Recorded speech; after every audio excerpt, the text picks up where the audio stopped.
Hey everyone, it's about time we give you what you've all been waiting for years, right? And you know exactly what it is.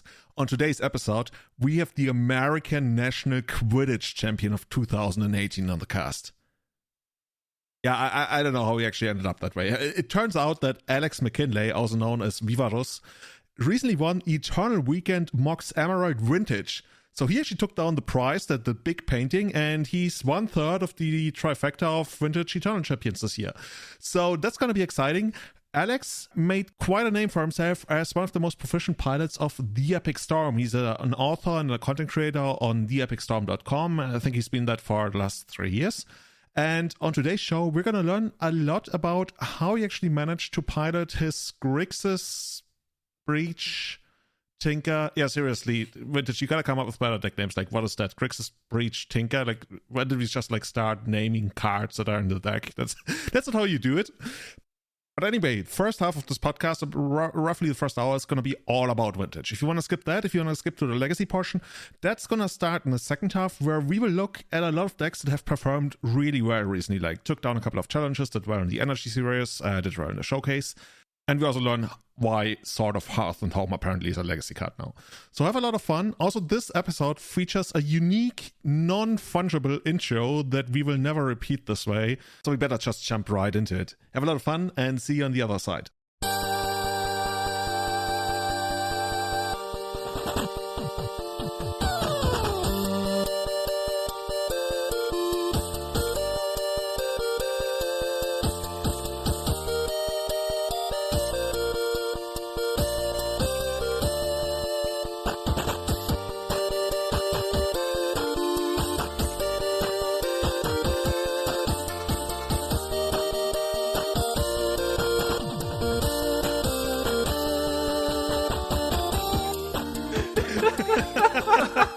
I thought that there was something that was a little bit wrong with that. Julian. Oh wait, those are why we have to go over the first 5 minutes again. Alex, I swear to God, we're not this unprofessional. You're just rusty, just rusty. First time this has ever happened. Oh my God. So anyway, this is a great intro.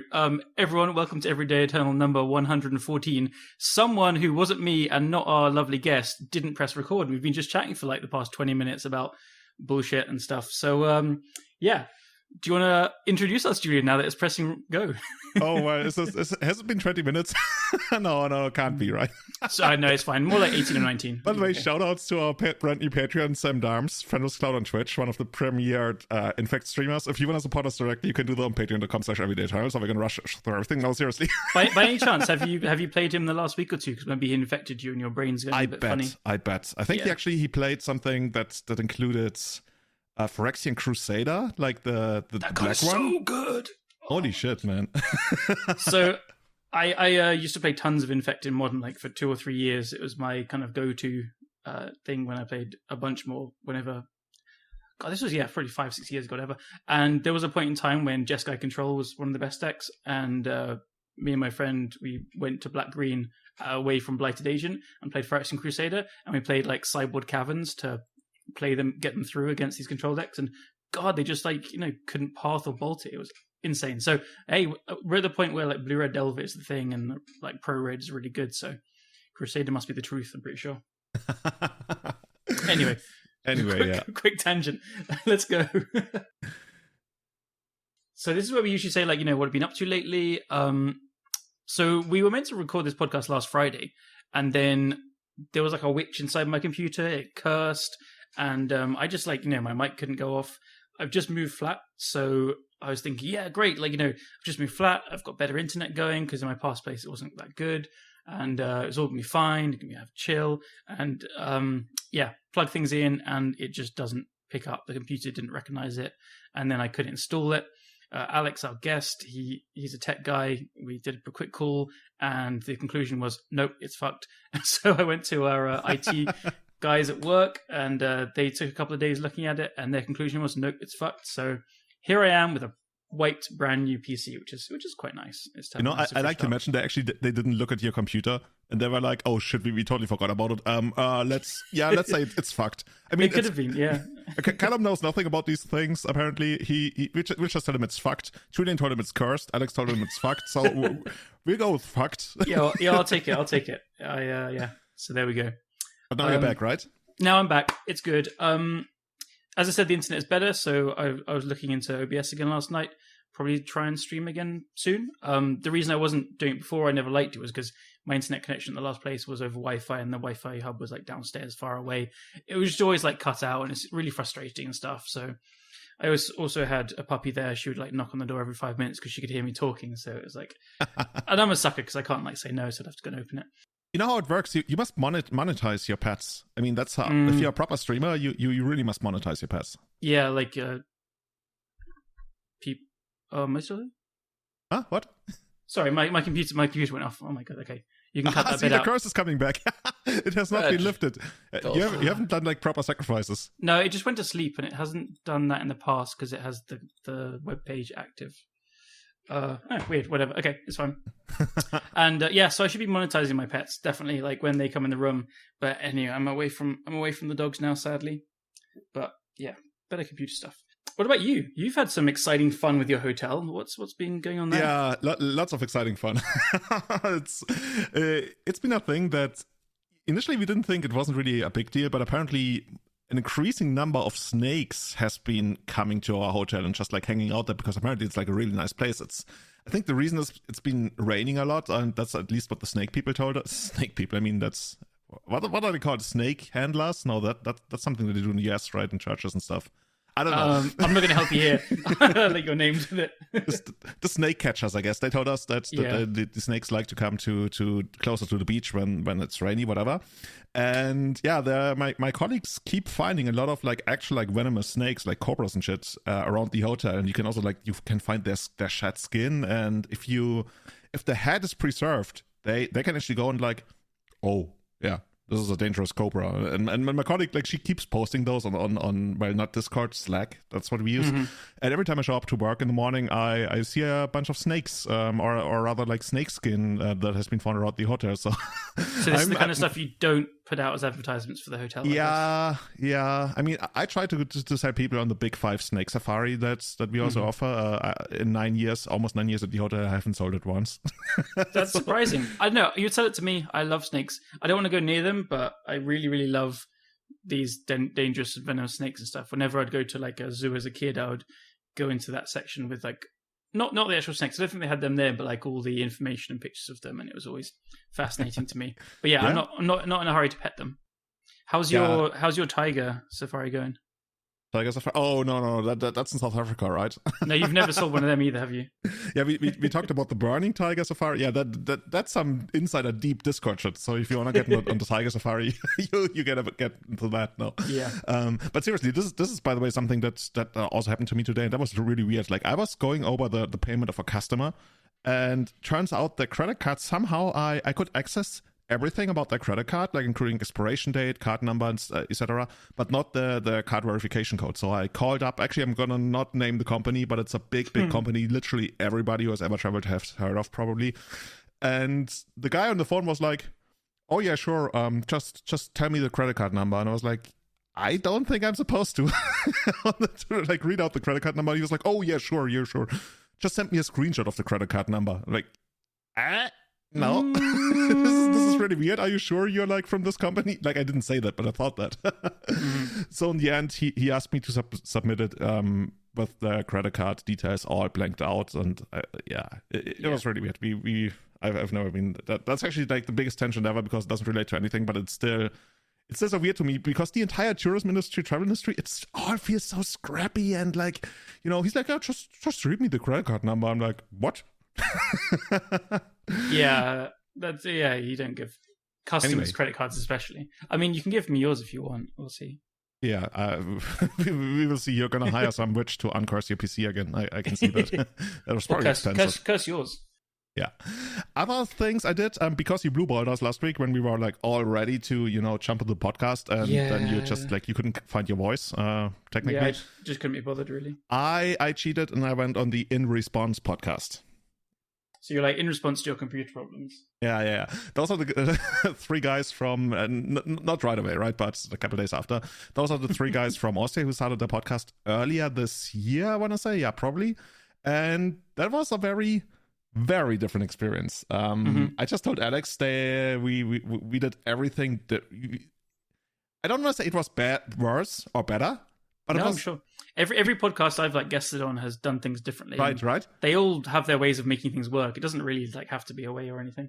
Yeah, and you learn so much from like how other podcasts do stuff. And that was like really, really, really, when I say quite the experience, it sounds weird because I had just like so much fun of those 2 hours, but we barely talked about Legacy at all. But if you want to learn more about Austria and just have a really good time, I very, very much recommend their episode coming out on, I think, Friday, they told me. So that's cool. really just like an hour of good fun hanging out and shit-talking Austria, because that's the only country you're really allowed to shit-talk as a German, I guess.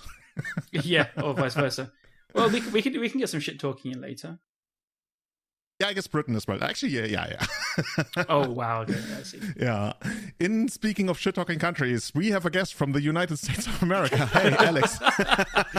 Oh, best introduction. That's fair. I'll take that. Alex, actually, I'm the worst prepared podcast host of the world. I only know you by Vivarus. How do I actually pronounce that? And what is your entire name?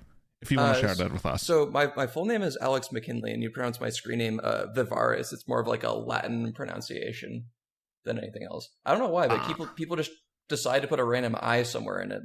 There's no I. It's, yeah. And I hear that your last name also like recently got renamed to Denali or something. You must hear this joke all the time, right? Yeah, not really. I think that also happened a couple of years ago at this point, but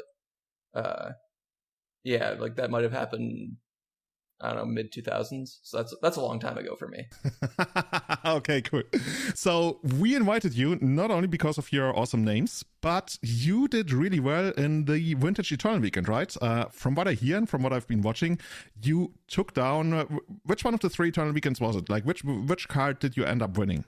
I won the Friday Mox Emerald tournament, which was the first one of the Vintage Eternal weekend. Yeah, and you kept your decklist secret, right? I saw you on Twitter, and you were like, "Oh, dude, I think more people might want to play this." Was this like a group effort? Did you work on this with a couple of people? Because you ended up, I guess we can release it now. You already did on Twitter. You played Grixis Breach. Yeah, so we played Grixis Tinker Breach, and this is a decklist that is from the one and only Bryant Cook.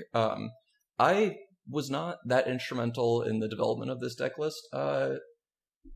Mostly, I spent the couple weeks just abusing my God account, playing whatever I wanted in Vintage. Everything from mostly just fair blue decks, lots of Ragavans, lots of Dreadhorde Arcanist, because that card is very fun. Oh yeah, I missed that one so much. Yeah, sweet card. Yeah, just kind of learning my way around the format. Dreadhorde Arcanist is a very fun Magic card, and it's a shame it got banned in Legacy. Is there only one side of the table? I'm going to say that. But turns out that the best card in Magic is just Tinker. And in Magic? Whoa. Yep, best card is Tinker. Tinker and is sometimes, so fucked up. Yeah, sometimes you should just do the best thing. And so I decided on the first tournament, I'll take my shot, play the best deck, because I think the list that Bryant had came to was incredibly powerful, super smooth. And basically that came from the fact that we decided to play 4 Preordains, which is not exactly always common in these Vintage Tinker decks. A lot of times you'll see Mox Opals or a lot of clunky 3-drops like Hull Breacher or Dak Faden. And those cards, they're like 8 out of 10s. And I'd rather just cast the 12 out of 10s that just instantly win you the game, rather than just pushing towards a small advantage or a large advantage. Oh, yeah, I love that way of putting it. That's great. I'm always surprised to see less than 4 Preordain. I don't want to be so arrogant in that, like, oh my god, obviously you should play 4 Preordains because the people playing less, like, don't know what they're doing. I don't play that much Vintage, but it just does seem like such a great card in the format if you have the space, I guess, is the main concern. But you've just said, like, these, as you said, 8 out of 10 cards perfectly, these filler cards, like, you don't need them, and I prefer to be doing my proactive plan to win the game rather than relying on these almost mid-range cards, like punking people or like having this bit of utility. Like, you don't need that if the opponent's dead, I guess, is the idea. Yeah, one of the things that's also very different between Vintage and Legacy is the idea that tapping out really, really matters in Vintage. Like, not holding up Flusterstorm or Pyroblast is like a big disadvantage, and that's why sometimes these cantrip-style cards are a little bit more risky to play, because you can't always just jam them on turn 1 if you only have lands and no Moxen. Holding up Pyroblast, because sometimes you need 2 or 3 pieces of interaction to stop your opponent from doing from whatever it is they're doing. And a lot of times, if your opponent gets to do what they want to do, they will just win the game. Yeah, that's very, very fair. I actually, now the Vintage games are coming back to me where I'm like, okay, I've got 2 Forces and 3 Pyroblasts. Am I going to live the turn? Let's find out. So yeah, definitely feel that. Which makes, like, like focusing on Tinker even more impressive. Like, it has to be such a strong payoff to, fight through these Fluster, Pyroblast heavy kind of formats and metagames. But the card just is so powerful that it's worth it. And you have this amazing sidestep where, how much worse do you think Underworld Breach would be if it was blue? Oh, it'd be so much worse. One of the reasons why we play Underworld Breach is because it's not blue, and it's not an instant or a sorcery, so it doesn't get flustered or pyroed. So all you can do against it is force it. You punish the people that are holding up this 2 or 3 extra mana, that aren't spending their mana on being proactive or like casting their cantrips, because they probably do need to rightfully respect your Tinker lines, because again, I guess you're playing all the tutors to find it, but then you just jam the breach and they're just like, well, yeah, like their interaction just doesn't line up. Yeah, that's exactly how it felt for me too, because on one of the Eternal Weekends I played the Suma deck that's, I guess, some Ragavan pile. And in the sideboard there was 1 Hydroblast, and I constantly wanted a second copy of Hydroblast, and one of the reasons was Underworld Breach, because I would sit there, I actually would have quite a bit of interaction, but I couldn't really stop Underworld Breach. And the other option, the other creature that really annoyed me, and I think you guys might know it, is the one that is basically Ragavan on steroids, but it draws from your own deck, kinda, and it grows while doing so. What's it called? Laelia. Yeah, that one. I want all the Hydroblasts in the world in Vintage, apparently. I thought you were joking talking about Dreadhorde Arcanist then. I was going to make some snappy comment, but I'm glad I didn't. I didn't sound stupid. No, that card is like 50 tickets. It got released in the all-time Commander decks in paper, and it took them a long time to put onto Magic Online. And I know that in Legacy there are a couple mono-red Stompy enthusiasts who are enjoying playing the card, because it just grows really, really fast, and it provides a source of card advantage that deck didn't really have for a while. Yeah, I played against it in paper as well, like with it was a Thought Lash kind of deck and stuff. But again, you just have to, like, the card is reasonable to play. Like, yeah, it kind of dies to Bolt and it's 3 mana. It's a bit of an awkward spot there, but if it starts to get going, it's going to grow really fast and get you some card advantage. And then it's usually alongside some kind of combo, right? So for like the decks that are playing in Vintage, you have Breach. So if you exile 3 cards with Breach, you're going to grow it, right? Yeah, a lot of times people just played it fairly as well, because it's just like attack, draw a card, and even the turn you play it, you could like flip a Mox or something, which is pretty good. And one of the most important cards right now in Vintage anyway is Urza's Saga, which Legacy players should be familiar with, and that was the third sidestep in the deck that I won with, because Julian was talking about all these forces and flusters and pyros, all these counter magics, and I play my land and I make 2 4/4s and then you die. That's definitely something that happened more than once, where my opponents were so prepared for me to combo that they just died to this super fair plan out of the deck. Yeah, that Saga thing, that was so influential. Like, I usually get into Vintage like once a year for Eternal Weekend, and people told me, yeah, Tinker is super broken, and I agree, but to me, Saga was basically as influential as Tinker, in the sense that I've had like so many games where like so heavily dominated by Saga. And like you mentioned, right, you would sit there, you had like all the counter matching in the world, which used to kind of be a Vintage thing, but then Saga comes down and you feel really stupid. Like I think I had some screenshots, I'm not sure if I posted them to Twitter, where I was literally sitting there with like 3 Forces, 3 Flusterstorms, and then the Saga comes down and I'm like, dude, I'm just gonna die, I'm just gonna roll over in a couple of turns here. It's like really bad. Yep. And Saga also brings back one of the classic Vintage combos of Time Vault plus Key. These days it's Manifold Key, because the flavor text on that card of making your creature unblockable actually comes up a couple of times. But Urza Saga making Key, essentially you always have the Key, and you sometimes oops into that combo, and that's how I won a couple of my early rounds against Dredge, is I just went Mox Saga, Time Vault, go, kill me, or answer this Saga, and they couldn't, it just put this timer on the game that is so important against Dredge and those Bizarre decks.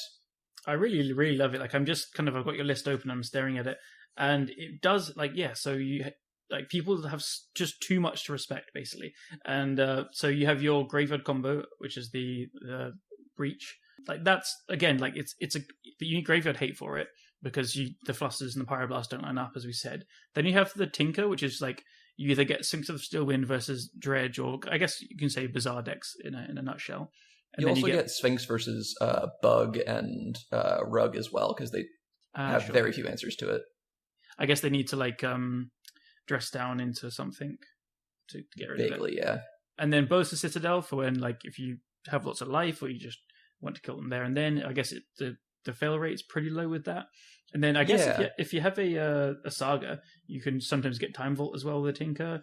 Like, it just seems like there's so many angles, and you're piecing this all together with, like, Vampiric Tutor, Mystical Tutor, Motion Scroll for things, Demonic Tutor, obviously. And then you are playing all the broken cards as well. You have all the fast mana, you have Ancestral Recall, Time Walk. Like, this deck just looks so strong to me, actually. Like, properly just, like, passing all the information. And then you have the other Saga if you're like playing this, like, blue cards show off. So. The only thing this deck is missing, just take everything that's broken and throw it into a single deck at this point is like Ragavan, right? it's kind of crazy. This is like, really, I want everything that's powerful. I guess it's kind of like the old PO approach. I always felt like a year ago when I played a Paradoxical Outcome, I just like had all the broken stuff in PO. And this deck does it without being as like niche combo-y as PO. I guess you still struggle quite a bit against Nyrod and stuff, but not as much as PO, I guess, because you also have, like, I guess PO also has Tinker. Actually, but why is this better than PO? Help me out. The card Paradoxical Outcome just kind of sucks. It's kind of clunky. It requires a lot of cards to work, and it kind of, like, is this self-fueling thing, whereas this deck is full of a bunch of one-card combos, basically. Okay, but let me interrupt you there. I mean, people say that the card XYZ sucks, but apparently, like, PO used to be really good and used to destroy stuff, even though you say the card sucks. So yeah, what's the difference is now? A little bit more powerful. Like, you have the best card to tinker for has been Bolas' Citadel since it's been printed. The combination of Sensei's Divining Top and Bolas' Citadel gives you the best Yawgmoth's bargain you've ever wanted. Yeah, that's pretty insane, right? And that was the best thing that PO could do. It just took PO a while to win the game, and then as the format got faster and more powerful, things got more clunky, and you can't play Urza Saga as effectively in your PO deck because you don't want as many lands.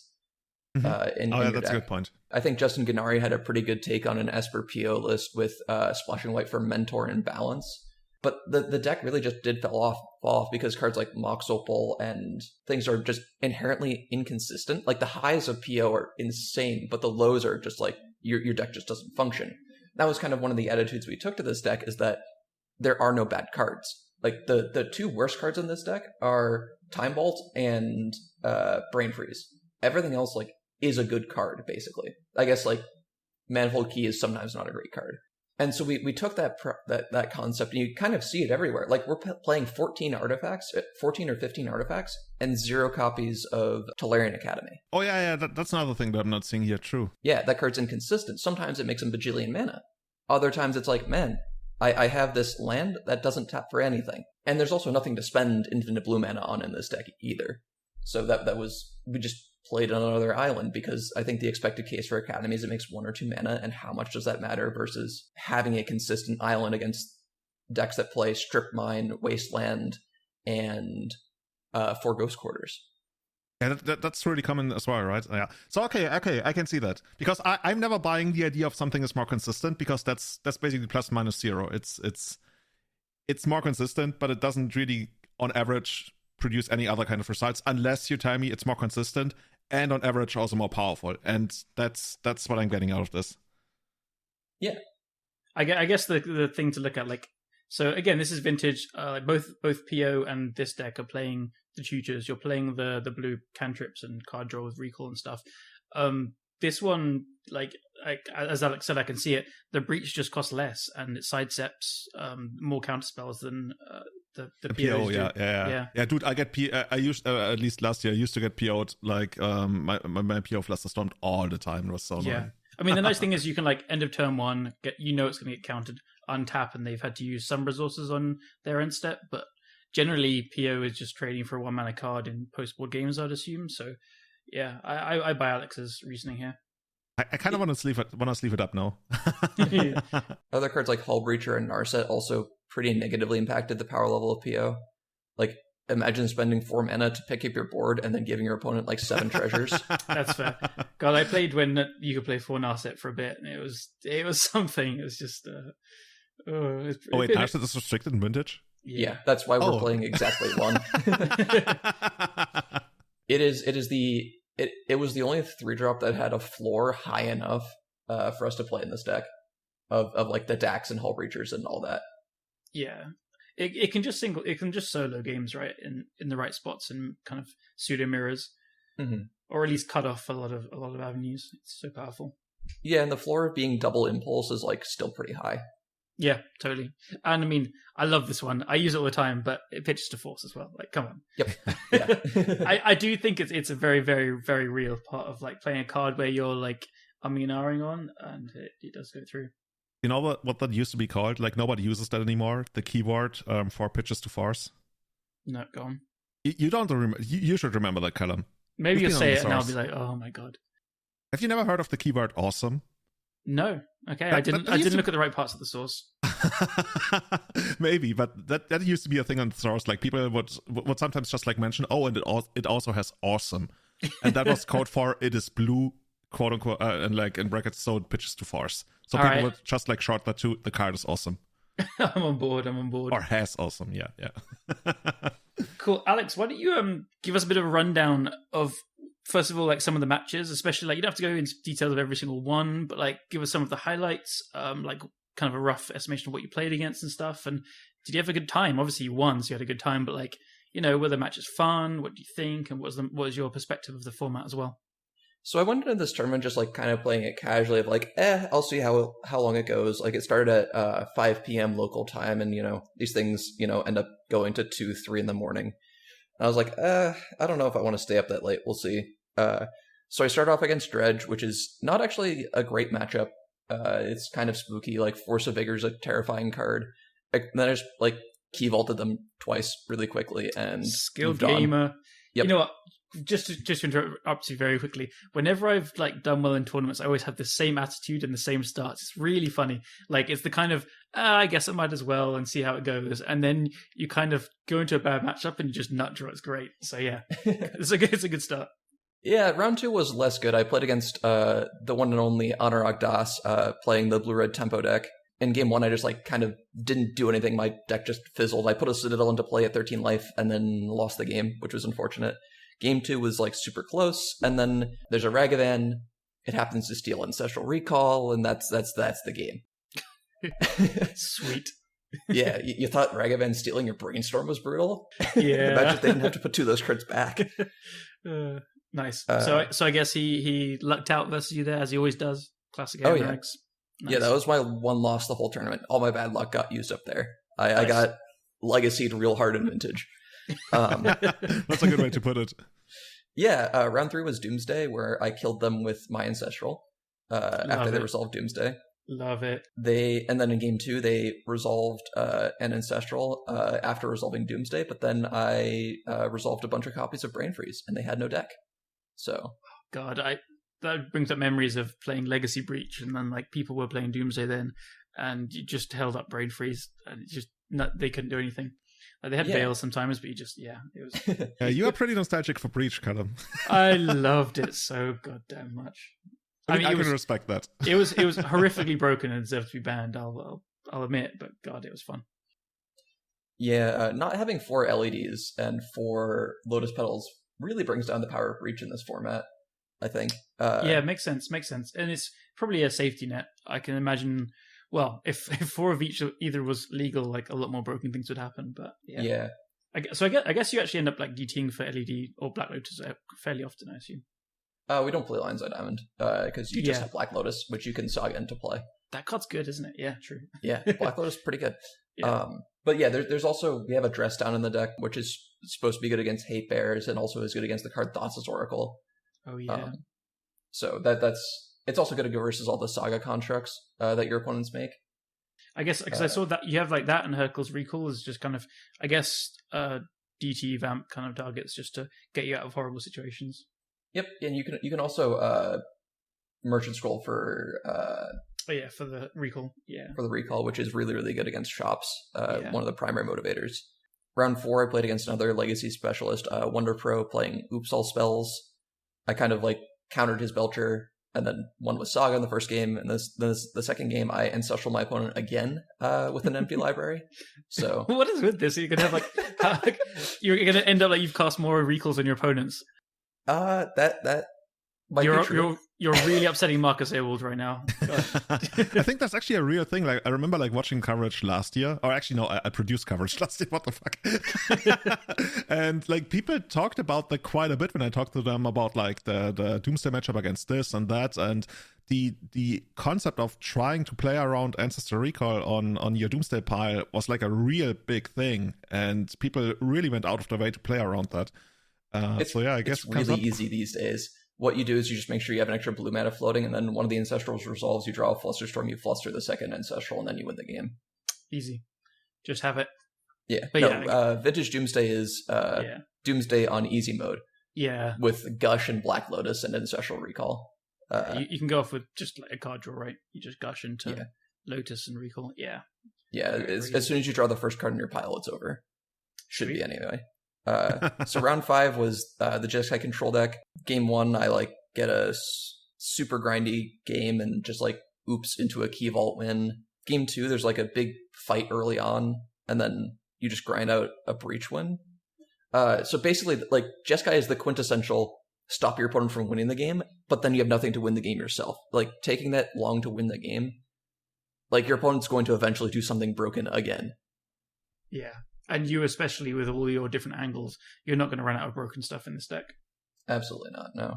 Round 6 was a pseudo mirror against some sort of Lelia Tinker deck where they Force of Will my Hercules Recall that was trying to clear their tokens, and then I resolve Tinker, so that was pretty good. In Game 2, they have a fast Tinker. Game 3, I have a turn 1 Saga and Sensei's Divining Top, and then I find a Lotus and win with Breach. It's nice. Pretty standard stuff. Just like stuff. I guess, again, like dancing around different wins. You just like throw so many things in people's faces. And it's like, first of all, answering like, do you have the right interaction? And then do you have enough? And then, again, you're just doing so many powerful things. If they don't have the stuff line up, it's just probably going to be lights out. Yeah, countering Underworld Breach or countering Key Vault is actually kind of hard because the only counterspell that targets those is the Force of Will. Yeah. And the 4th Hydroblast I want to play in the side part. There's usually not that many Force of Negations either, and Force of Negation is not great in Vintage because one of the primary targets for Force of Will being Ancestral Recall. You can do that on their turn in their upkeep before they have 3 mana. So it's funny how different, like in Legacy, a lot of the almost all the combo decks are their own turn, main phase, because that's just how the combo decks work generally. But in Vintage, they don't necessarily combo you at instant speed, but like they have so much interaction themselves, and they can resolve powerful cards like Recall, exactly as you say, or Dig Through Time perhaps and stuff like that. That they can play this grindy game to then build up more interaction than the control decks, and then just pick their spots. So like, what I play a combo deck. What is your combo? Ancestor Recall. I mean, I cast it, it resolves, I win the game. Sweet. I gotta try that.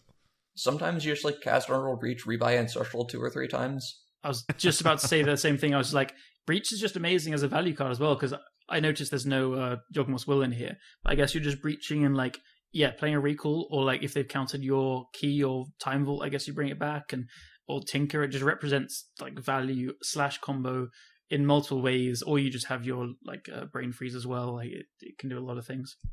Yeah, a lot of times when you're just like, I'll like value Breach, get an Ancestral or 2, and you're just like, oops, I win the game now. Yeah. Which is really nice. Yawgmoth has a very, very low floor of doing nothing, and this deck is not really built to take advantage of it. That's what I've noticed with the card as well. Obviously, it's like super broken in some decks, and it's one of these classic Vintage cards, which I actually thought of it when you explained your reasoning for No Tolarian Academy, which I love this because both of them are super flashy. When they're broken, they're horrifically broken. They win the game on the spot in like such a big, flashy way. Like, oh my god, I'm going to tap my land that came into play untapped for 10 mana, or like you're going to will and like recast your Lotus because you used to cast that, and then do all the things and cast all the spells. But like, you don't need to overkill people. You just need to win. And so I can see like the floor being much more of a concern than the ceiling of cards if you already have your game plans in place. This is like we talked about earlier, right? This almost feels like no bad cards, vintage pie. Yeah, playing bad cards and pet cards is a great way to lose games of Magic in 2021. Stop looking at me. I'm not even sure. Like, what would your pet card be, Callum? Is it still Painter or something completely unplayable? Wow, Painter's not a pet card. Jesus Christ. Okay, no. Okay. How do I get off this podcast? This is disgusting. I mean, I could just talk about round 7. Round 7 was fun because I key vault them game 1, and then in game 2 I hardcast Sphinx of the Steelwind. Nice. I love that shit. My opponent was a little bit salty in chat, but hardcasting Sphinx is great. That just makes it all the sweeter. Like, some people like salt. There we go. That's awesome. What were they on? They were playing a 4-color control deck with like Oko and Ren and 6 and some black cards like Deathrite Shaman. Right. Imagine playing control in Vintage. Yeah, legacy bangers. A bunch of fair cards. As Brian Koval put it, I didn't come to play Vintage to play Tarmogoyf.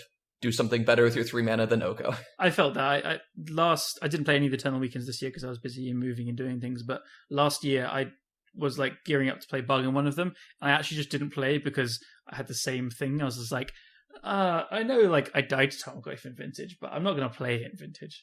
It's funny you mentioned that. Like, I'm not going to name him, but a friend of the podcast played Buck last year in Vintage, and he actually ended up losing to basically Legacy Elves. Wait, no, wasn't it Elves with like Archdruid, Elvish Archdruid? Yeah, it was more like Modern Elves even. Yep, that was great.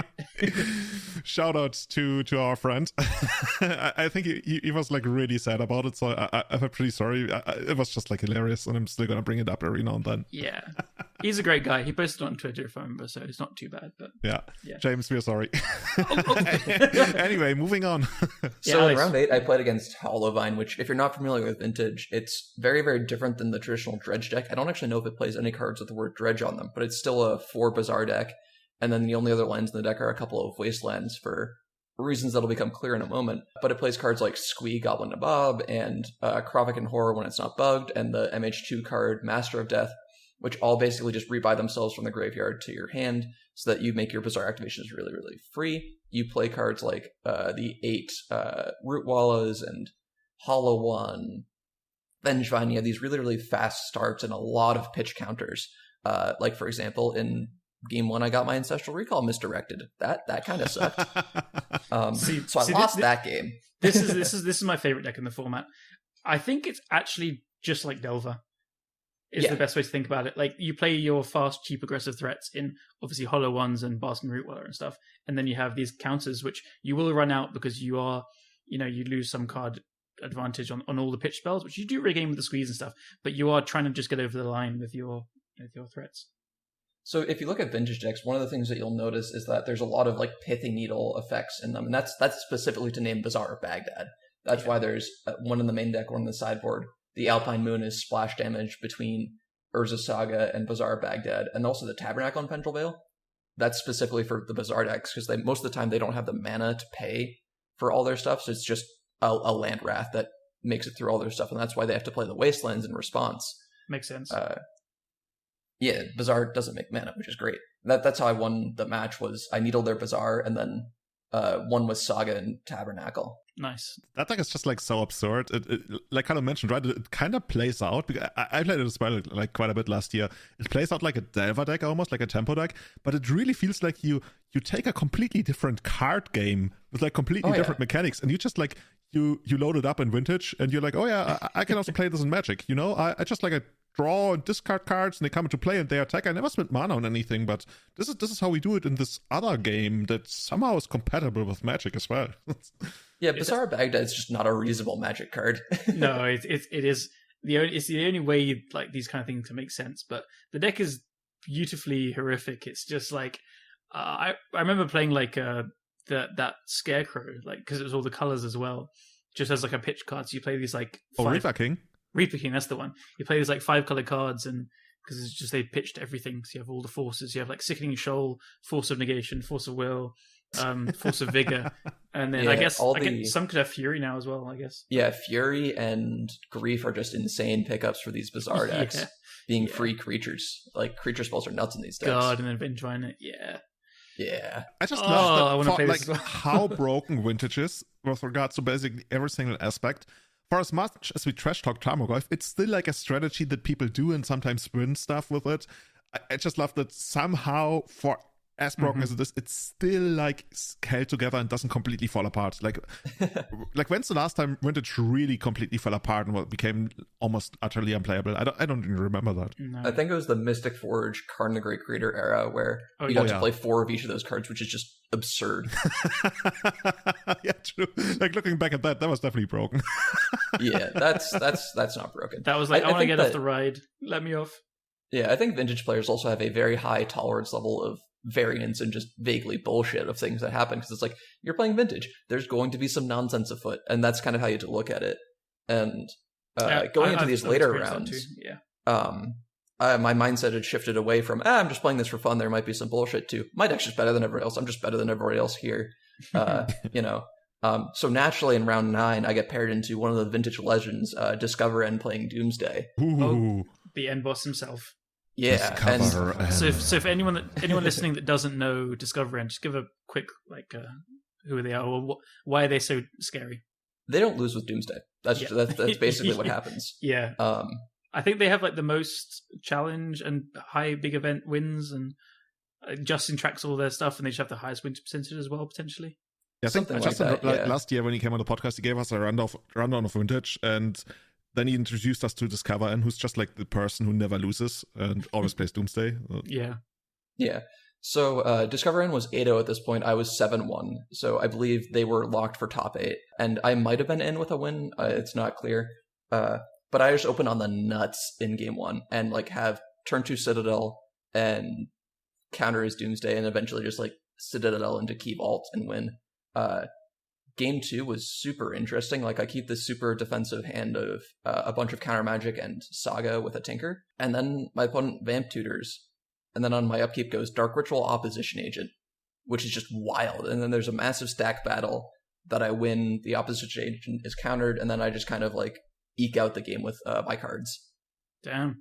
So you did the impossible. I did the impossible, yeah. That was a great moment of just like, man, I made top 8, let's go. 3 more matches. and beating like Discover End already. So you're just basically won. They actually bleed. Like that's you. Like you look at the slain body of Discover and you're like, it's actual blood. Yeah, I felt like I drew like top 1% hands. That was one of those moments of just like, yeah, this tournament's going well. Nice. So I was telling everybody that I was hanging out with in between rounds, there's 3 more rounds of this thing, let's go. In the quarterfinals, I play against a 4-color control deck. They resolve an Ancestral Recall. They have like some Sagas that are big. They have a Monkey, and then like, I don't know, I just win because they didn't kill me fast enough. Because they're a control deck in Vintage. Yeah, I breached back a win. They just didn't have an answer to it. Maybe their hand was like all Flusterstorms or Pyros or something. In game 2, I got to resolve a Gitaxian Probe, which that card is still legal in Vintage. Not as a 4-of, but I see two Endurances and an Ethereal Forager, which that's a X Legacy card. Wow, yeah. But it was just a hand that like I played Urza Saga, and Urza Saga won the game. Yeah, they're not going to do much there. I guess your tokens are just like going to grow out of like 3-4 range pretty fast as well. Yeah, basically they were so prepared to beat my Breach hand that they didn't beat my Fair hand, and that's kind of what happens is you just juke the hate with a different plan. Yeah, I mean, what I'm getting from a lot of these like quick rundowns of the matches is like you're obviously playing incredibly well and you have to do well in this thing, but you're getting rewarded for the deck building in a lot of spots as well. Like here, they probably very rightly bring in Endurance, and then you're just like, okay, well, I'm not going to use my graveyard, and I bet this came up a lot, right? Yeah, that's one of the reasons why Brian didn't want me to post the list despite winning everything was, you got all the tricks in there, you don't want to show it off, and Brian still had 2 more tournaments to play. Totally. Totally makes sense. So didn't you even play the other ones where like, oh, I won, this is good enough, I'm out? The second one started before the first tournament ended. Okay. I think I was in the middle of my semifinals match or playing the finals when the second tournament started. Alex, you're just sorry guys, I'm too busy winning. Okay. Yeah. And then the third one, I was just like, I'm exhausted. My sleep schedule is borked. I'm not going to play the third one.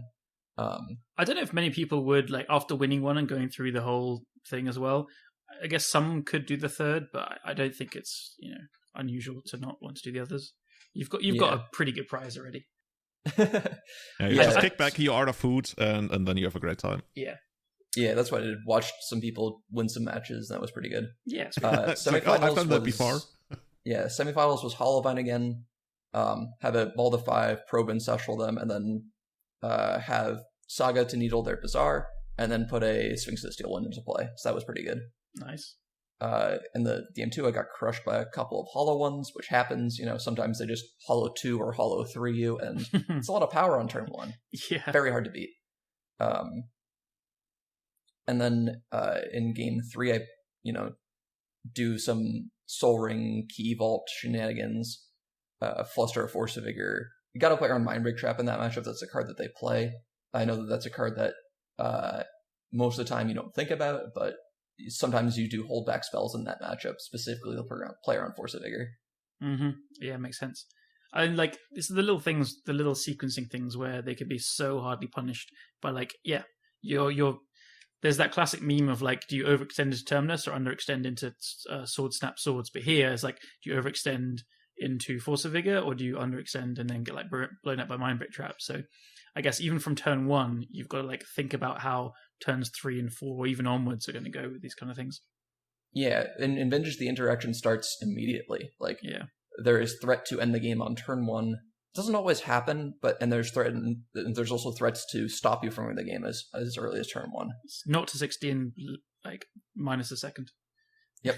Which brings us to the finals, is Blue-Black Tinker, which is the Power 9 deck. Very good friend, very good player. This is a deck that is vaguely the antithesis of what Bryant and I put together, with 4 Hull Breachers and actual factual time twister.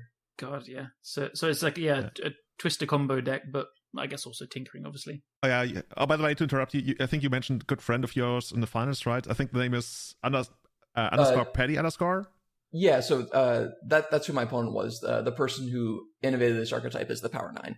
I just wanted to bring up that, because that's something we try to do. We want to shine at least a little bit of more light on the people that actually do well, because that's just a thing, right? People say, oh, this deck made the finals, and then you always forget about who was the person who played it. Yeah, so it was a really interesting match. It's 3 a.m. for me. I'm, adrenaline's going. I'm exhausted. There's plenty of caffeine going through me. Game 1 is an easy breach win. Game 2, the deck just kind of falls apart, doesn't really do anything, and they just have a pair of 7/7 constructs that kill me. I was about to say, winning game 1 must be yes, we got this. The adrenaline's even going harder, and then you go straight into, oh shit, game 2. Yeah, the deck just fell apart. It just didn't do anything, which was the thing we were trying not to do. It's man, deck, you're doing this to me now. Yeah. It's of all times, can't you just wait until a friendly match? Yeah, so game 3 was super interesting. I keep kind of this hand that has a bunch of mana and a Force of Will and a Time Walk. I Alpine Moon their Saga, put a Vault into play. I Force of Will theirs. At this point, they have 5 cards to mine 0. And then they tap out for Urza. Actual factual High Lord Artificer. All right. I love them for that. That's matter. Awesome. But, oh, poor Urza. How could you do this, Alex? Trying to play a sweet pet card. Which the game doesn't end there. Okay. I draw a card. It's a Flusterstorm. I pass back. I've probed them at some point in the sequence, so I know that their hand is an unplayed Saga, a Polluted Delta, and a Dig Through Time. They don't have much of a graveyard built up at this point, so they tap a bunch of mana, leaving 1 land untapped, and then they play the Dig Through Time, and I snap off the Fluster, which doesn't work because they have 2 artifacts to pay with Urza. That's 3 a.m. thoughts. I guess Silver Lining gets tapped down a bit, but yeah. Yeah, and it ended up working out. So I had Key Vault on the next turn. Their dig, I guess, picked up Hurkyl's Recall and Force of Will, and I drew Pyro for turn to Pyro their Hurkyl's. They force my Pyro. I pick everything up. I put it all back down and take infinite turns and win the tournament. Nice. So I guess, they even drew 2 pieces of interaction, kind of, and still didn't matter. Yeah. I guess, that's the Saga coming in of always having that key as well. Yep.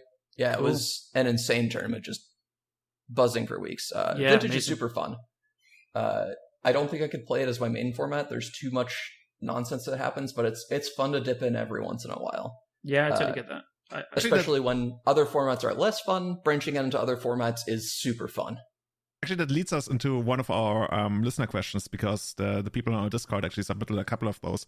The first one comes to us from Tom the Decker, and he's asking about your general thoughts on Vintage, like how, for example, Modern Horizons impacted the format. I guess if you don't really play it all that often, there's not too much to say about it. But if you have some thoughts on that, definitely share it with us. And he's also asking whether you considered sleeving up Dark Ritual in Vintage because of your experience with that, and specifically Legacy, right? So did you ever consider something like he's thinking of DPS? I know it is like TPS, the Perfect Storm. What is DPS in Vintage now? Is it Dark Petition? Oh, Dark Petition Storm, I guess. Yeah, so MH2 obviously made a huge impact on Vintage. Like you've heard me talk about a bunch of MH2 cards throughout the entire night, specifically Urza Saga, Ragavan, Dress Down. There's the Hate Bears deck that has a couple of MH2 cards in it. But it obviously like really pushed the format in a really interesting way. I think Saga is really fun. I think Saga is a great card for Vintage. I think Dress Down is a really cool interaction piece. Ragavan does Ragavan things. And I think in Vintage it feels less bad to have stuff stolen because there's such a high power level on everything that it's like, oh yeah, this nonsense happened, and then it's a story. Whereas in Legacy, like, oh man, it stole my Ponder is not as much of a story as it is in Vintage.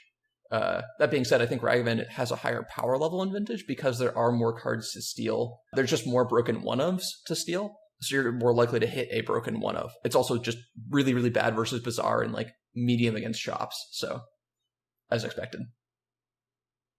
In terms of Dark Petition Storm, I was never going to play that deck. That deck is really, really bad. It's very underpowered. I never considered it.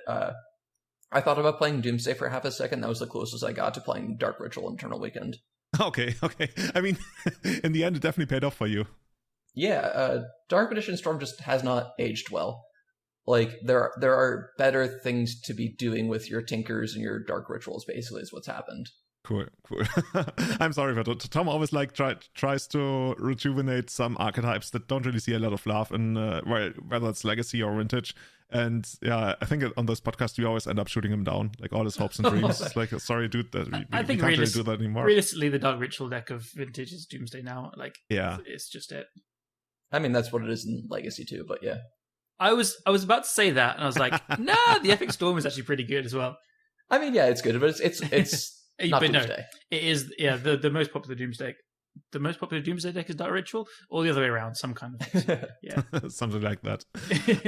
Another question coming to us from Testacular. Alex, you seem to be enjoying other formats than Legacy lately. What's your favorite format right now? Which format provides you the most exciting games? And also, are you coming to Legacy tonight at our LGS? Yeah. Okay. So Testacular is another Portland local to me. Nice. Great guy. I've really been enjoying Modern a lot, playing Hammer Time specifically. It's super fun. The games feel really enjoyable. The format's wide. It's revolving. There's constant change. It's not this stagnant mess of a format. I've also started picking up Pauper recently, playing the Cycle Storm deck. That deck's been really, really fun. That's definitely a Dark Ritual deck. I'm shocked you play Storm and Pauper. Absolutely shocked. Yeah, I mean, that Dark Ritual is the worst ritual in that deck by a pretty clean margin. I guess it's Songs of the Damned is the deck. Yeah, it's Songs of the Damned. Oh my god, that card is my number one card for the most broken card that's like missing something that makes it obscenely broken. Like, yeah, I don't know if you've ever made 10 mana or 20 mana out of one black mana, but it's pretty powerful. I've played it in Legacy. I've played Cycling Storm in Legacy, and I've gone like 2-3 in a couple of leagues. It's very, very untuned, but it's what I usually play when I'm finishing a stream and getting a bit drunk. It's really cool. One of the newer cards that was printed in Crimson Vow, Repository Scab, which is 3 and a blue for a 3/3 with Exploit, which is the mechanic from Cards of Tarkir that says, as this creature enters the battlefield, may sacrifice a creature. And then there's usually a triggered ability, and it's just an Archaeomancer to rebuy Indents or Sorcery out of your graveyard. So you can play Repository Scab, get back your Songs, or get back your Reaping the Grave, which is the 3-mana Storm Disentomb. Reaping the Grave is such a great card as well. Which is very powerful. That's a great Cabal Ritual deck. That's where you should be playing your Cabal Rituals. Yeah, when you're saying, like, so before is it the beginning of the episode or the one that we weren't recording, like saying, don't sleeve up your Cabal Rituals, put them in the folder. Yeah. I'm going crazy now. So I'm in this new flat and I've got cards all around me because I've taken this opportunity to like properly sort stuff out and get it all organized. And I've been making the piles of like modern era cards and older cards. And I found the Cabal Rituals in one of like the most back kind of pockets of cards as well. Like it's obviously not been played for a long time, poor things. So I think next LGS night is going to be put it in something to give it some love, just to spite you, Alex. I think I'll play the Peer into the Abyss deck, maybe. That's fine. And the LGS situation in Portland just got complicated, so it's going to be unclear. But Testacular knows that. Yeah. So I guess everywhere, like, so for us, we are about to like, get hit with probably more lockdowns. We don't really know. Everything's all getting pretty bad, so who knows where. I've just cancelled our monthly tournaments for like the last one was meant to be a week ago. I cancelled that, and then January we shall see. But yeah. Anyway, quite a tangent. We've got a couple more questions. Yeah, this one's coming from Franco Boli. Alex, how did you prepare for your tournament weekend? What magic mindset, like strategy or play patterns do you have that differs from the normal? Okay, that's quite a loaded question. That's like you are doing something different from everybody else. What is it? Or do you even do that? So, like I said, in the 2 weeks leading up to a tournament weekend, I just played Vintage. Played random decks. Didn't really put too much stock in anything. Got used to what the format was about, what it was like. Talked to a lot of people. There was like a whole testing team of people. Like I talked to Bryant Cook, Wing Tassar, S063, I believe is also an Eternal Weekend Vintage champion. There was like a couple of people, futzing around with various things. I saw that guy beat Bryant in the finals in paper. And kind of going into the tournament, I was like, I'll play for fun, see what happens. I bought this God account, might as well use it on one of these events and have fun. And then I started winning, and then, the mindset shifted. It shifted from, oh man, what am I doing? And to combat the stress was just like, I adopted this, gung-ho attitude of, I'm just better than everybody. My deck's better than everybody's. I have the best deck in the room. Nobody can beat me. Just taking that as fact and building my own confidence, which might sound arrogant in the moment, but that's how I calm myself down, of just being like, oh man, am I good enough? Am I good enough? No, I'm clearly just good enough. Like, it's only arrogant if you think it's arrogant. If you're truly convinced that you have the best deck and that you're better than everybody else, then that's fine. I mean, that's what I do in every single tournament I want to win. There's a special place between, you do need that confidence. You need to like internally believe in yourself and believe that you're better than the other people to beat them. But then there's a very, very fast slippery slope people could fall down where they like start expressing that too much, and when they start saying, oh, I'm better than everyone, to like say it out loud, and everyone's just like rolling their eyes, like even if it's kind of true, it's like, yeah, the moment you start caring about getting recognition from other people for what you do, like you drift down the lane of arrogance, right? But if you just like do what you do and it's amazing, then that's I don't know where I'm going with that, but I think it's something you can really tell in people when you watch them play, and you really notice that they care a lot about like what everybody else thinks about them, and they want to be perceived as this like super powerful, strong player. And usually it just comes off it like, oh my god, this is a bit. So when we got to play Paper more, I think the players that, if I don't know the person at all and I go and sit down, the players that scare me by far the most are the ones that kind of they're calm and quiet and don't say too much, and like they just kind of show this kind of, they sit down and they're very comfortable and confident in themselves at like just playing this game.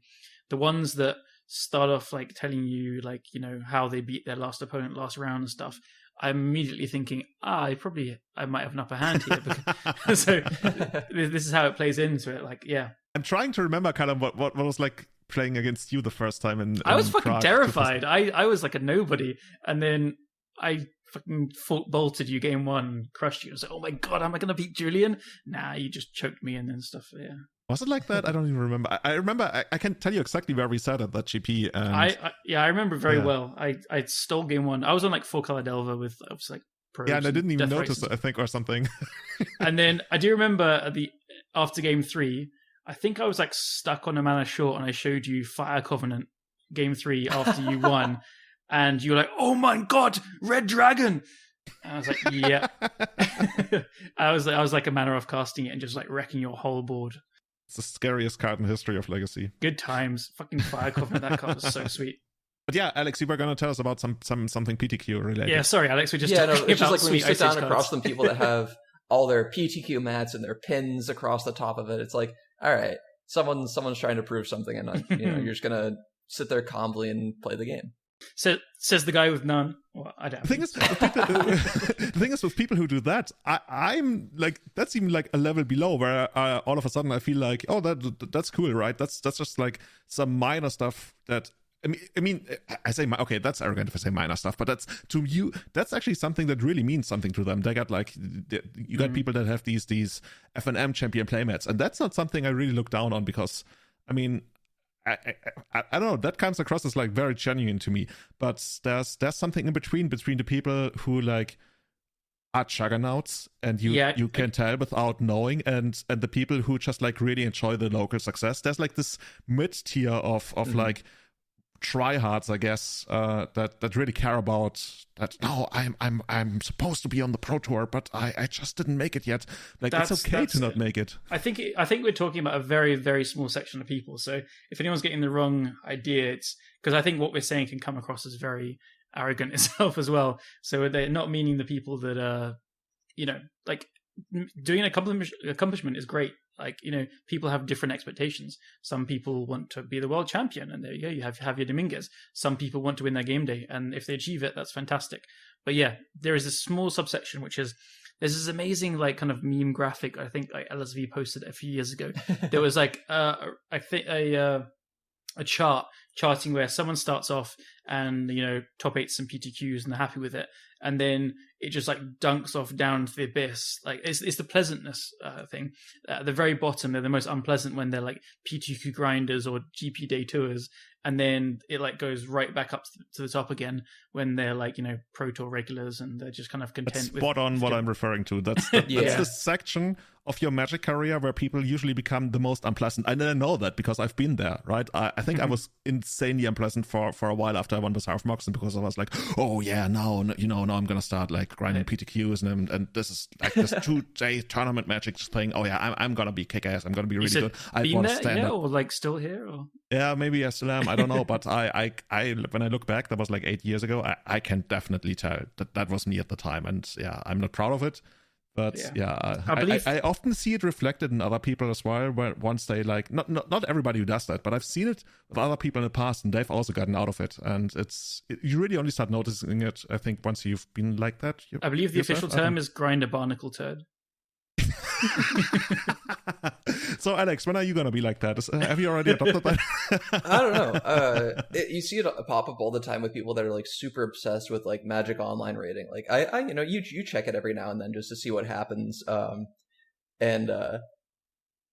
think mine was like 1870 or something after the win, and then it's quite back down into the 1750s, 40s, something like that. Learning new formats, experimenting with new things. It doesn't matter. Like I think like speaking of world champions, definitely like Javier has posted in one of the chats we're in, like he's posted a really low rating. He's like it doesn't matter. I've been like testing loads of shit standard decks for the world championship.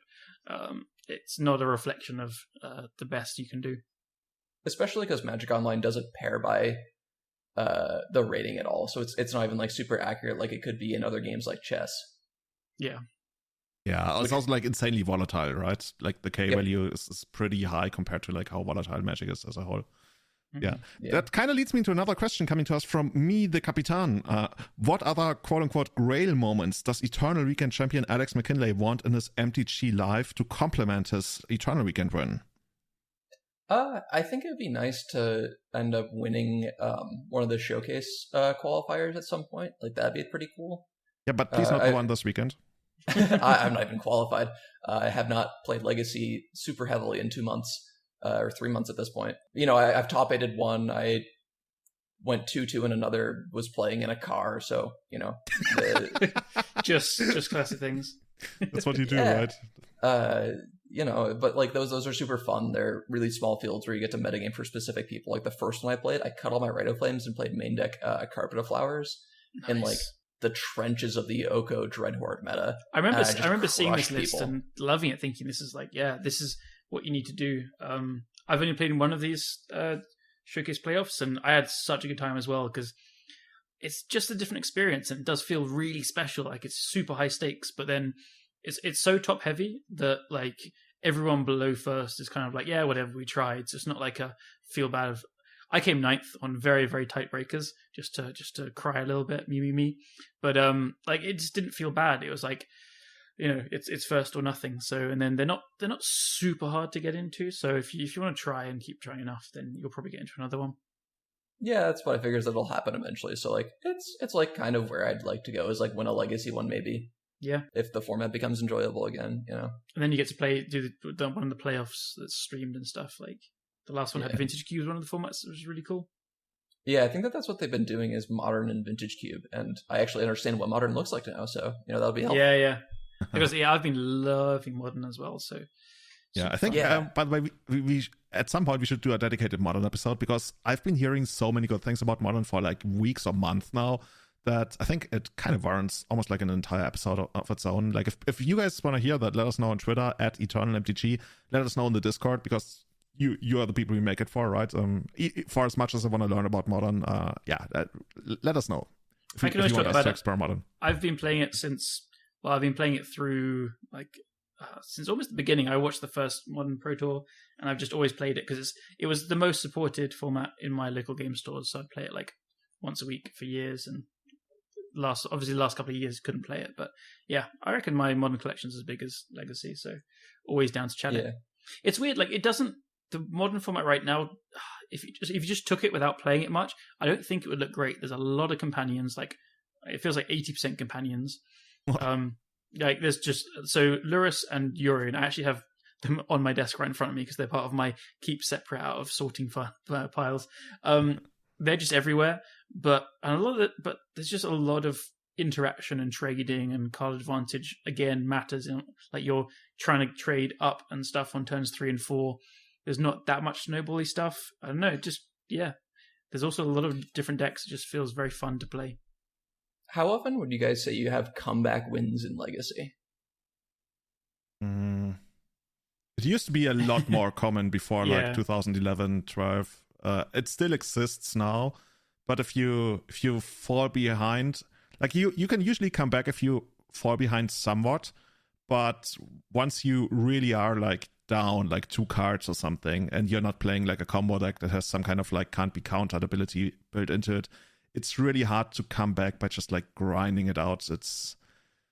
I guess it's more common in decks that are not playing Brainstorm, right? Because then they could be really like running into like, let's say 3 lands in a row, which is not that common, but it can happen, and they will not be able to recover from that unless the lands are like really a big deal and like the game is constricted. But yeah, it definitely happens. Like I get where like what was implied, because I think you do come back in Modern more often. But I don't know. I've been playing I played 2 leagues of 8cast in the last few days, Legacy ones, and I had some really super grindy games where I thought I was out, and then whatever it's called, Thopter Foundry, especially just like somehow like single-handedly off 2 mana ground out versus D&T and Blue Red Delver, and I don't know. I was kind of autopiloting, and then like 10 turns later, like, oh shit, I'm actually still in this. Let's go. But yeah, it's hard to kind of quantify because you don't really, I don't know how much you think about it in the time. But yeah. Yeah, that was one of the main things that I noticed is that like in Modern, like there were these games where either I came back from close to nothing or my opponent came back from like being at 1 life and they stabilized and I just couldn't close. And it was, this really engaging game where either I struggled to do the last point or like, oops, out of nowhere, here's a hammer, get bonked. Yeah. Well, I think part of about that Storm is players going to mono white and other formats or something like that. I think the best way to sum this up is I think this is one of the very few positive things I'll say about companions is I think they are a big payoff for fair decks, and Modern is like at this just about okay power level, and they've had this nerf of 3 extra mana which hits them just enough to kind of make them very good. But like they only go into these kind of slower, grindy, interactive decks. So you have Lurrus going into like black-red base decks, but there's like the kind of Grixis, either Shadow or not Shadow, is very good and popular right now. Yorion goes in the kind of elementals / 4-color control as well with Planeswalkers, lots of removal.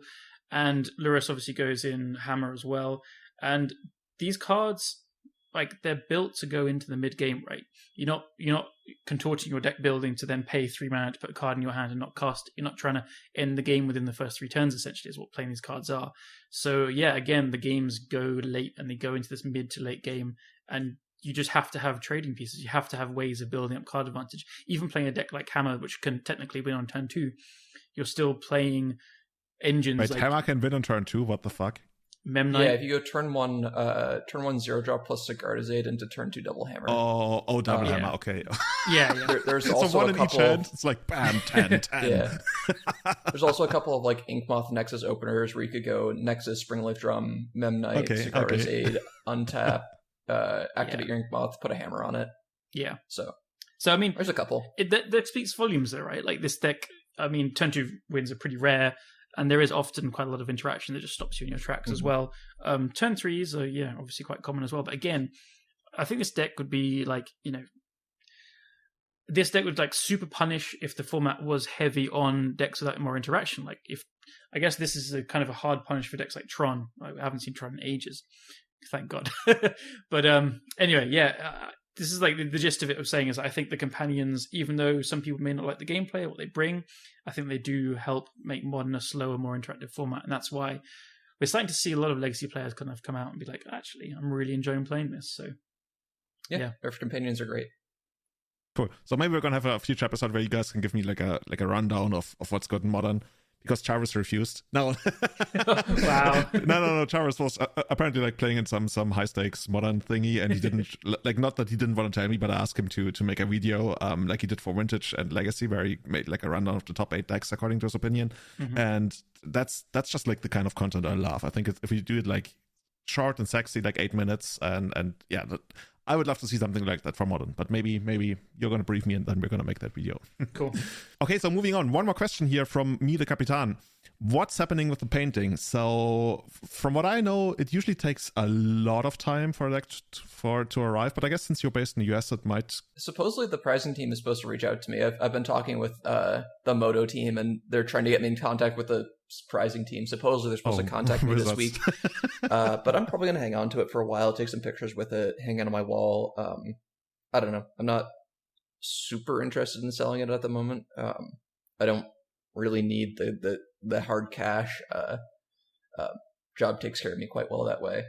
But it's just nice to have the trophy on the wall, Cool. Yeah, if you don't need the cash right away, right? It's something you can always look back on like, wow, this was my moment. Yeah, I think it's awesome to keep it if you can. It's also like a real part of history. I mean, I think there's a website that keeps track of all the winners of the paintings, because it's just like something unique, something so special, and being part of Magic history. Yeah. It's actually really funny. Part of our sideboard plans and a lot of the slower blue matchups was to board out Mox Emerald, and that's the painting I won. Because Mox Emerald is the most dead Mox, because even Mox Pearl can sometimes cast Sphinx of the Steel Wind. But Emerald is truly just colorless Mox. Yeah. Love it. Cool. So yeah, this is 1 hour and 12 about Vintage. We initially had planned 30 minutes, but when you get carried away with the format, I had a really good time in Vintage. I had a really, really good time. Like I scrapped out of both events. I did really well in the lead up to it, but then once it came to actually like performing, I couldn't. So there's always a chance next year, I guess, or 3 chances. Oh, hopefully just 1 chance, right? Hopefully next year we're gonna have it in paper again, but who knows? Yeah, then I'll play. Unless actually you're willing to travel around the world, right? Then you could like be playing the American, European, Japanese one. It's probably not that much work for me to get to the American one versus the European one, Yeah. Cool. So for the second half of the podcast, we took a look at which decks have actually been performing in Legacy lately. I mean, drumroll, Blue Red Diver has been doing really well. Super powerful deck. But there's also a lot of other things that's going on in the format right now. So we put together the results from the Legacy Showcase Challenge, the NRG Series trial, where actually I was a commentator on that. And also actually we didn't really look too much into the most recent Legacy Challenge, because that had a lot of the same again. But shoutouts to Testicular, who got a top 4 after kind of like a hiatus. So Testicular, the Elves Master, is back. And Callum, is there something that sticks out to you? Like I marked a couple of decks that I want to talk about. It's actually way more than we probably have time for. But is there one, if you had to pick one deck, is there one deck where you feel like, dude, this is amazing, I want to talk about that? Well, because I have one. Okay, we'll come to you in a second then. But I just want to shout out. So the winner was McWinsource, who with a Yorion full color Zenith, which on the last episode we were kind of talking about it, how this deck has been existing but never really done very much. And I know McWinsource has played it throughout most of his legacy exploration, I'll say, and he's always kind of stuck with it and it's shown that he can win with it time and time again when he plays.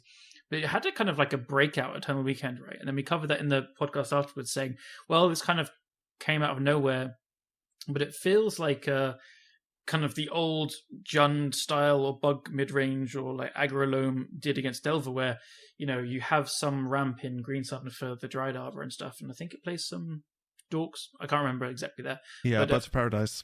Yeah, cool. And then you start slamming huge 3 drops down their throat, I guess Uro and Endurance now, and you just have all this removal as well. I think what the Yorion decks were kind of missing before was more good removal, because you had the swords always, but then Prismatic Ending just makes up for the up to the 8 removal spells, which is stock to play 80 cards as well. And so it's just interesting to see this continuing to win, even if it's in McWinsource's hands. Don't want to take anything from away there, but it's continuing to win. So that would be my kind of deck to look out for. I would expect the decks that best against it is combo. So potentially, if people have the same thoughts as me here, they're thinking the deck's pretty good. If more people pick it up, and the 3 and 4 color kind of mid-range control decks move to this, I think we could see more combo doing well as well. So one of the nice things about the Green Sun Zenith version of the deck is that it actually has a better combo matchup than your traditional Bant deck. Because I know a lot of Doomsday pilots and TES pilots especially. When you run into Bant, you're just okay, I win. This matchup is incredibly in my favor. They don't have enough things to stop you. But this deck has a couple of things that do interact really well on... Is this Leovold, I guess, is a big one? Not really. Okay. Leovold matters much more for Doomsday. Fair. For TES, we board out half our cantrips in the matchup anyway.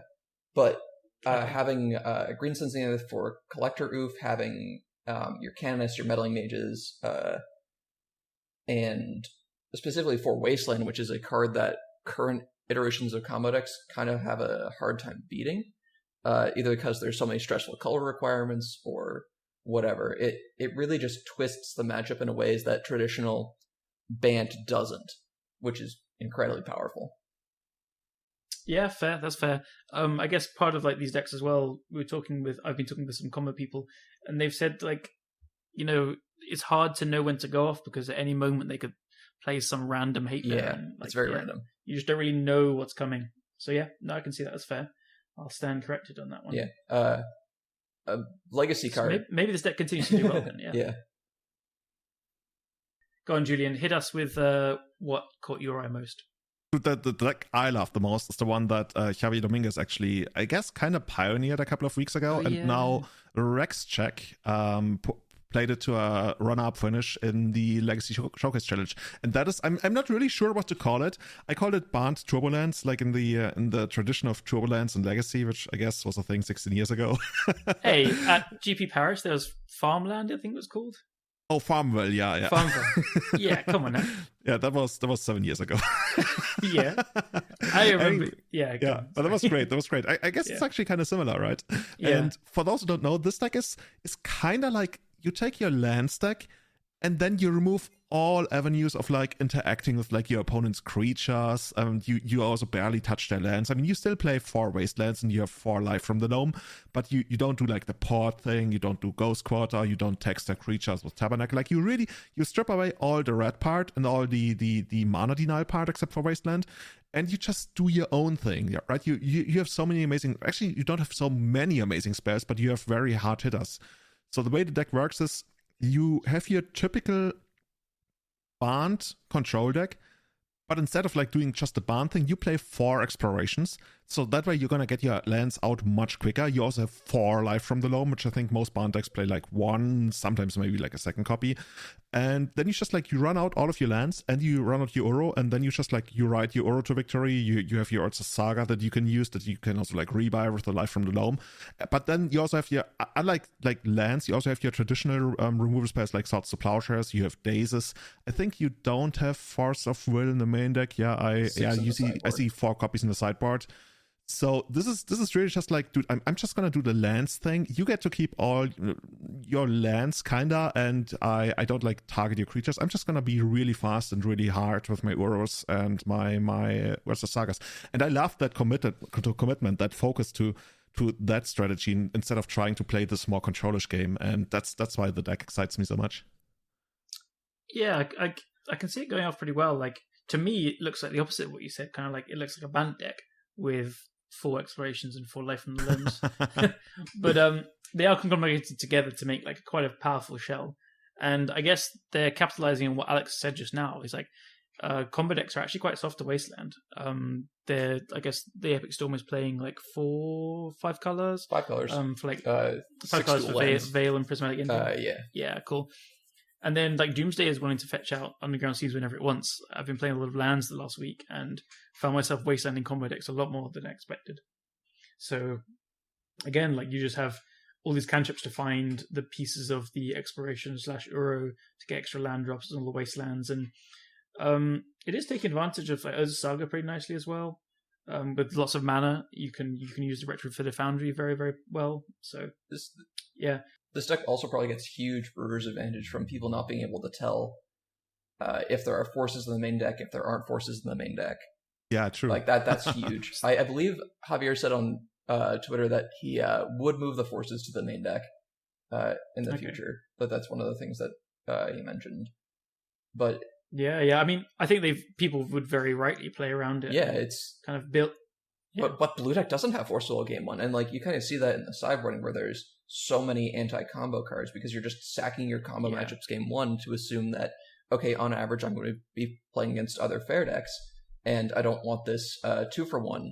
And you've kind of seen this with Force of Negation slowly falling out of the format, where the combo decks have been pushed aside, and you have these fair decks that are taking over, and now you're having evolutions or micro evolutions of deck building against all these other decks. And so that's why I think, was it this event where there was a bunch of Reanimator in the top 8 as well, where people decided just like, okay, I'll punish this with Reanimator. Yeah.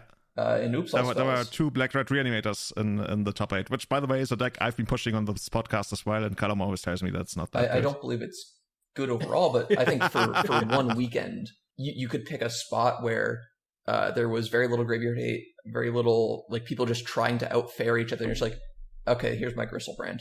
Try the Prismatic Ending of this. Yeah, I mean, like imagine you get matched up against this blue deck without Force of Wills. Yeah, and then they have like. I guess that's the point. My only critique of this deck is it just feels a bit too one-dimensional. Yeah. Like your win conditions are either Uro or Saga, and that's it.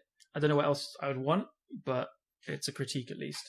Like Julian's biggest fear and like biggest hate of these kind of 4-color decks is if Uro gets surgicaled, then you're leaning on the Sagas and I guess the Foundry. Yeah, I guess in this deck you don't care that much. I just like when I watched Anurag play, he always talked about how much of a big deal it is that you have to really go out of your way to not get Uro surgicaled. And I think with this deck you can relax a little bit. And also like who really plays surgical in Legacy anymore? It's pretty uncommon these days. There's 2 in the sideboard of this deck, but I think that's one of the observations that Brian Koval made when he was somewhere in between this and traditional Bant, is he put Field of the Dead in his deck because you literally couldn't win games in paper fast enough to not draw. Yeah, I remember that. I think he talked about that on Twitter, right? When he went to that tournament, he got like 3 draws in paper or something. He was really fed up with it. Yeah, that was the point at which I sold my Miracles deck and bought Ant. Nice. Oh, cool. So there's actually a ton more interesting decks. I think one of them that I thought Callum would pick is the black-red and the red-green Madness deck. It's straight up red-green Madness, right? I have a lot of decks I like. I mean, I love the Madness deck. Yeah, it's really cool to see that do well. It doesn't like... I like it. It's just not quite as much loved as the Hogak decks, I guess. Yeah. I'm looking at it right now, and I'm not even seeing any way that it tries to beat like combo decks. Like even in the sideboard, like what do you actually have in the sideboard against combo? You just race them. Nothing. You just race them. Yeah. I think that's the only way you can really attempt to do anything about it. Yeah. I'm loving it. The deck is absurdly fast. It can kill turn 2 with some of the good hands. Yeah, I've definitely lost straight up races to this deck. And there was a point in time where they were playing 4 Mindbreak traps, and that was terrifying. I've always played 2 or 3. Like it just, I don't know. Even if you show them 1 game 2, and then like it makes you play around it, I guess, and then that gives you enough time to just like win the game or just like mess them up with a Burning Inquiry. Which getting Burning Inquiry is terribly That's unfun actually experience, in my opinion. Yeah. I have been inquired against Dredge online with this, and it's like, oh shit, I'm in trouble. It's pretty funny. For those who don't know, this is a sorcery, 1 red. Each player draws 3 cards, then discards 3 cards at random. And that's like, if you get to do that on the play on the first turn, you can sometimes really mess up your opponent. Yeah, discard all their lands or discard their key card that they kept their hand off of. It's not a great experience. It's like the Hamda Tarok experience, but like a lot worse. Yeah, so in the ideal case, it not only like enables your deck, it's also a time walk, all for 1 mana. Yeah. we should use that more in other decks. Other decks in this, I gotta shout out my boy Eli in 9th. I was so sad to see this. Eli is Kadrian online. He's Goblin Lackey 1. Everyone check out his stream. He's just absolutely awesome. And he just plays goblins, and he's there in 9th. Wait, he's not called Goblin Lucky 1 on Magic Online? No, he's Kadrian. Oh, dude, I'm still... I've told you this like 10 times, I'm pretty sure. Yeah, but there's Goblin Lucky 1, there's Tonvan Goblin Lucky, there's Kadrian, these names are all over the place. They all live in London, apparently. There are a lot of Goblin Lackeys with a 1 somewhere in their names. Don't ever go into the Goblins Discord, you're going to get horrifically confused, I promise. Yeah, and yeah. But also, sign of the format and what people were prepping for this tournament, 2 main deck Red Blast. Yes, I was going to bring that up. This is his like kind of innovation, I guess, to an extent, where like, yeah, people are used to kind of like blue-red decks main decking 1 Pyroblast, it makes sense. But he like completely identified that he just lost every single game to Blue-Red Delver by them playing like a turn 7 or 8 Murktide, which he didn't have the answer to. So, I mean, yeah, he's just said, since adding a couple of blasts to the deck against the decks where it doesn't come up, it's either like, your combo, you're losing game 1 anyway, or I guess against combo it's fine as well. Mm-hmm. I don't know. He's just said it's been amazing, so that's there. We've got the classic Eli sideboard of like tons of 1-ofs and a couple of 2-ofs. Yeah, red blasting Thassa's Oracle or Brainstorm, very good targets, even in those faster combo matchups. And they're not going to expect to get imagine if you get to do that in the first game against Doomsday. That's actually hilarious. Yeah. It was like, oh yeah, come on, Goblins, easy game, whatever. And then you red blast the Oracle. Imagine if they even could have had like Kevin available, but they just like didn't build that pile because they were like, whatever. Yeah. Or you kill it because they didn't build their pile to draw their whole deck. Yeah. This might be one of the formats where Blast has had like the most decks it's like live against, if that makes sense. Not saying it's like the most unhealthy. There's been formats where people will main deck them, and like I'm thinking Dig Through Time, Omni kind of era. But I don't know. I'm just thinking of D&T and Elves where it's not live. Yeah, that's basically it. I guess Reanimator as well. Yeah. But it's just not a lot else. Counter-target Expressive Iteration is also pretty good. Yeah, absolutely. That card's... I'll be interested to know if he even counters that, though. Like, I think you just care about the Murktide. Yeah. Yeah. Yeah, you're just going to be like, yeah, you spend 2 mana on doing nothing, fine. I'm just going to do the Goblin thing. I'm just going to get you on tempo. Although what's annoying is whenever I felt like I'm playing against Blue-Red Delver and then they play the Murktide, then you play your removal spell for it, they just force it, and you're just like, oh, fuck. Yeah. So annoying. Anyway. That happens. There's another interesting deck in 10th place. I guess there's a lot of interesting decks that all just like shuffle around the colors, because this one in our show notes I called it Esper Red Control. Like, you run out of ways to describe these decks. So this is another 4-color deck. This one, I think they don't use green, right? Whereas the Yorion 4-color Senate deck, I think they don't use red. They don't use black. Yeah, they don't use red. There's so I've been doing some of the Legacy data collection product, and we've seen every single 4-color blue deck that exists in various iterations. Right. Usually people are playing red for Expressive Iteration and Blasts, and that's what this deck is doing, as well as 2 Meltdown, which is a very powerful card against Urza Saga, and 8 Cast. This deck for me is New Age Check Pile. Yep. I believe it won a challenge like a month ago, and I called it Check Pile online, and I got told off, but I'm pretty sure it is. I know the era when Check Pile was the Deathrite Shaman deck that was Sans White, but whatever.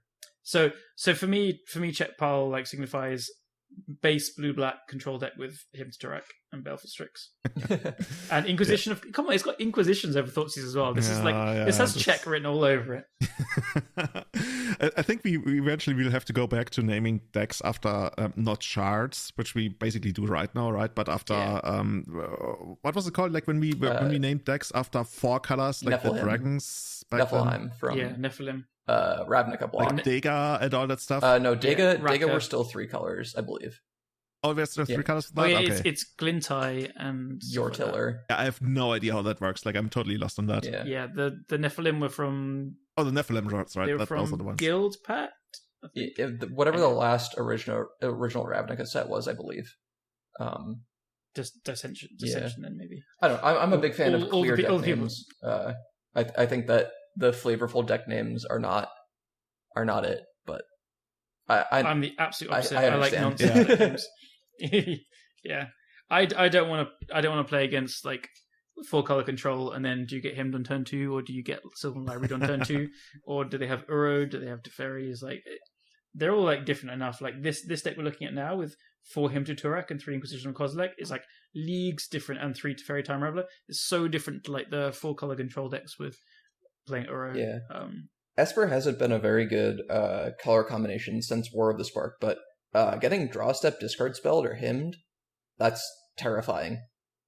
Oh, I've done that a lot with Esper Mentor. Yeah. Whenever that was like kind of popping off a bit, that was fun. You can do It some. was one of those decks where you did like really well and then just went away. We even did like an entire episode on it, and you lost interest in it.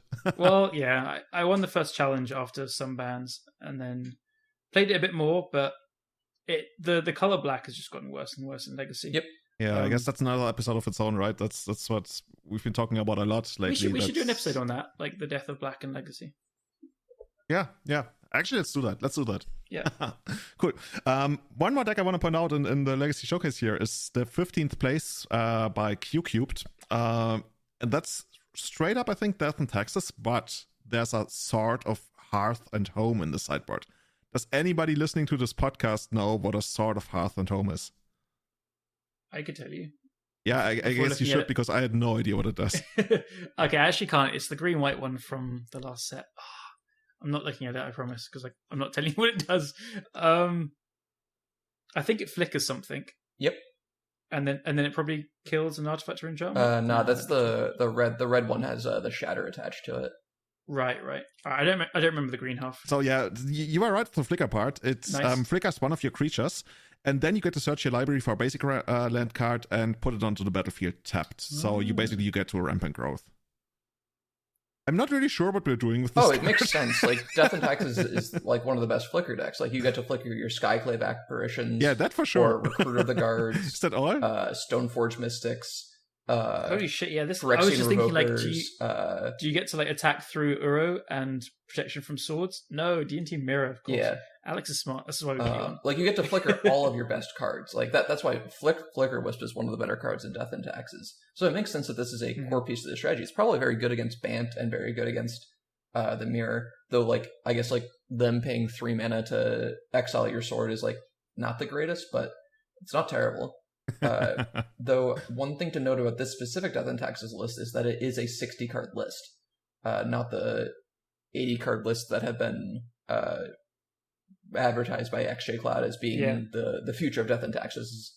And I think I wonder which part of this is more surprising, the sword or the 60 cards? I think of the 60 cards at this point. I think other things to note is 2 copies of Esper Sentinel. From my time in Modern, that card is just insane. It's so good. Yeah. And in Legacy, you don't even have to worry about Ren and 6 coming in and just like ending your day. But there's 3 Flicker Wisps. I don't know about that. Yeah, that's weird. 1 Phyrexian or 1 Revoker is like a little bit of old hat that's coming back. Yeah. 2 Spirit of the Lab is interesting, but there's a Sword of Feast and Famine main as well, which is usually a Fire and Ice. I believe, especially with Blue Red Delver. Yeah. Yeah, I guess they're just thinking Blue Red is so good already. I don't know. Yeah, I guess they're assuming that they can win the Blue-Red matchup anyway. That there's also no Kaldra Complete. True. What? Yeah. What? That card is so good. Like that's one of the reasons why I wouldn't even consider something like Mandriki Gusari, which used to be like a thing for the mirror. Like I wouldn't even play that anymore. Yeah.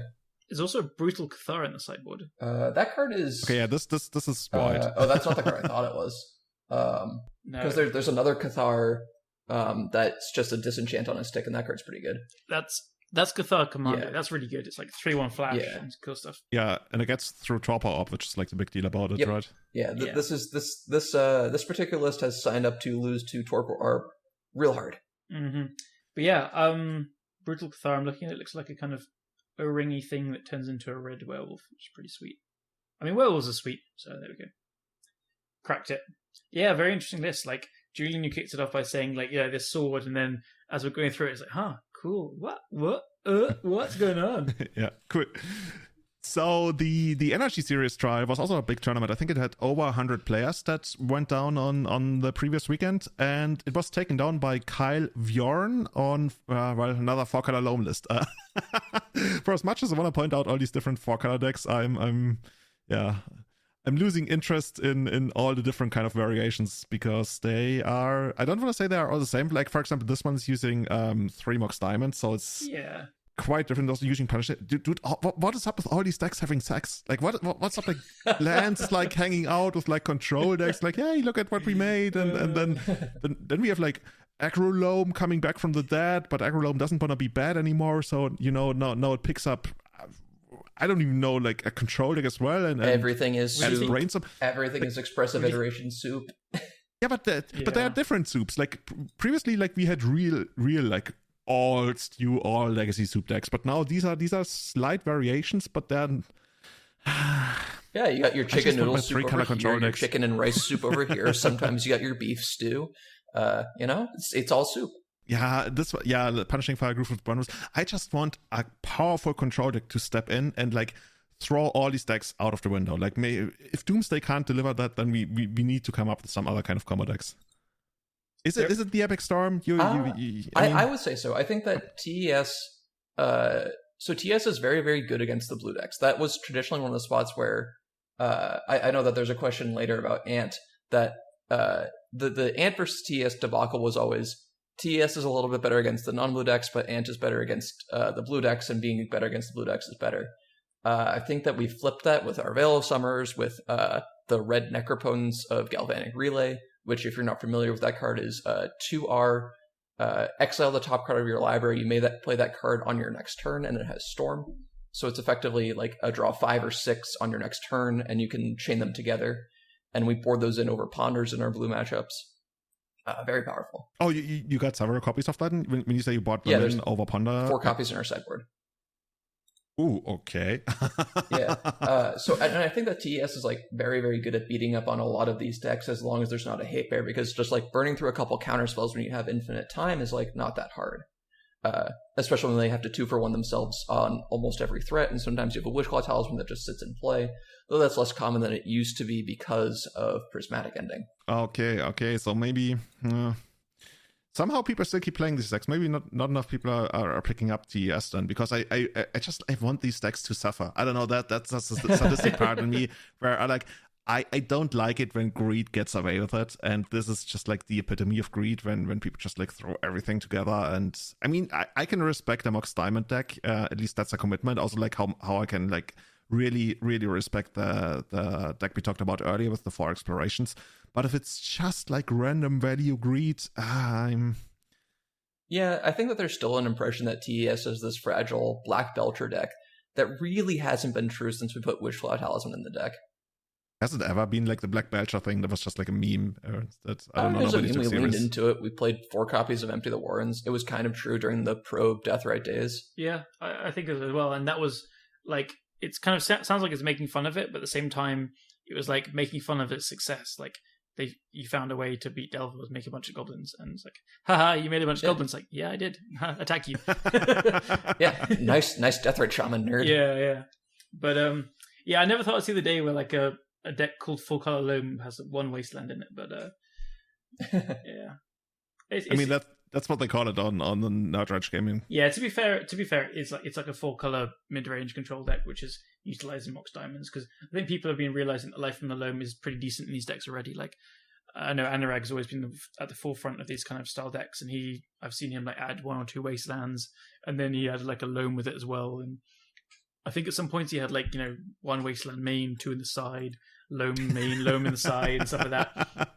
So this is a continuation, and like it plays pretty similarly. So I was about to say, at least the guy has some respect and says, if you're going to play Punishing Fire, you have to have at least one Dark Faden. Like, they're twin in Exarch. So yeah, in speaking of all this soupiness and everybody's just like playing whatever sounds right, like it really feels like there's no rules to Legacy anymore. It's just like play Blue Red Delver or just play your play your trade binder, whatever you have, like one Wasteland, Loam, yeah, it's gonna be fine, just put it in. or Elf or DMT. Yeah, or F's and DT. That's actually something I wanted to get to as well, right? Because those decks are seeing so much play and so much success. But before we get to that, I want to talk about one more card that's part of the soup, and that's Witherbloom Command. I think Pokemoki, Jeff White has been talking about that card quite a bit and been posting some lists with it. And before we move into the card, I'm going to read out because most people probably don't know exactly what it does. I certainly didn't know all the modes. It's a sorcery, a black and a green, and you get to choose 2 of the 4 modes. Target player mills 3 cards, then you return a land card from your graveyard to your hand. Or destroy target non-creature non-land permanent with mana value 2 or less. Or target creature gets -3/-1 until end of turn. Or target opponent loses 2 life and you gain 2 life. So obviously this, takes care of Pithing Needle, takes care of Etherwild. Those are probably like the bigger ones. Mother of Runes, non-creature. Okay, so not Mother of Runes there.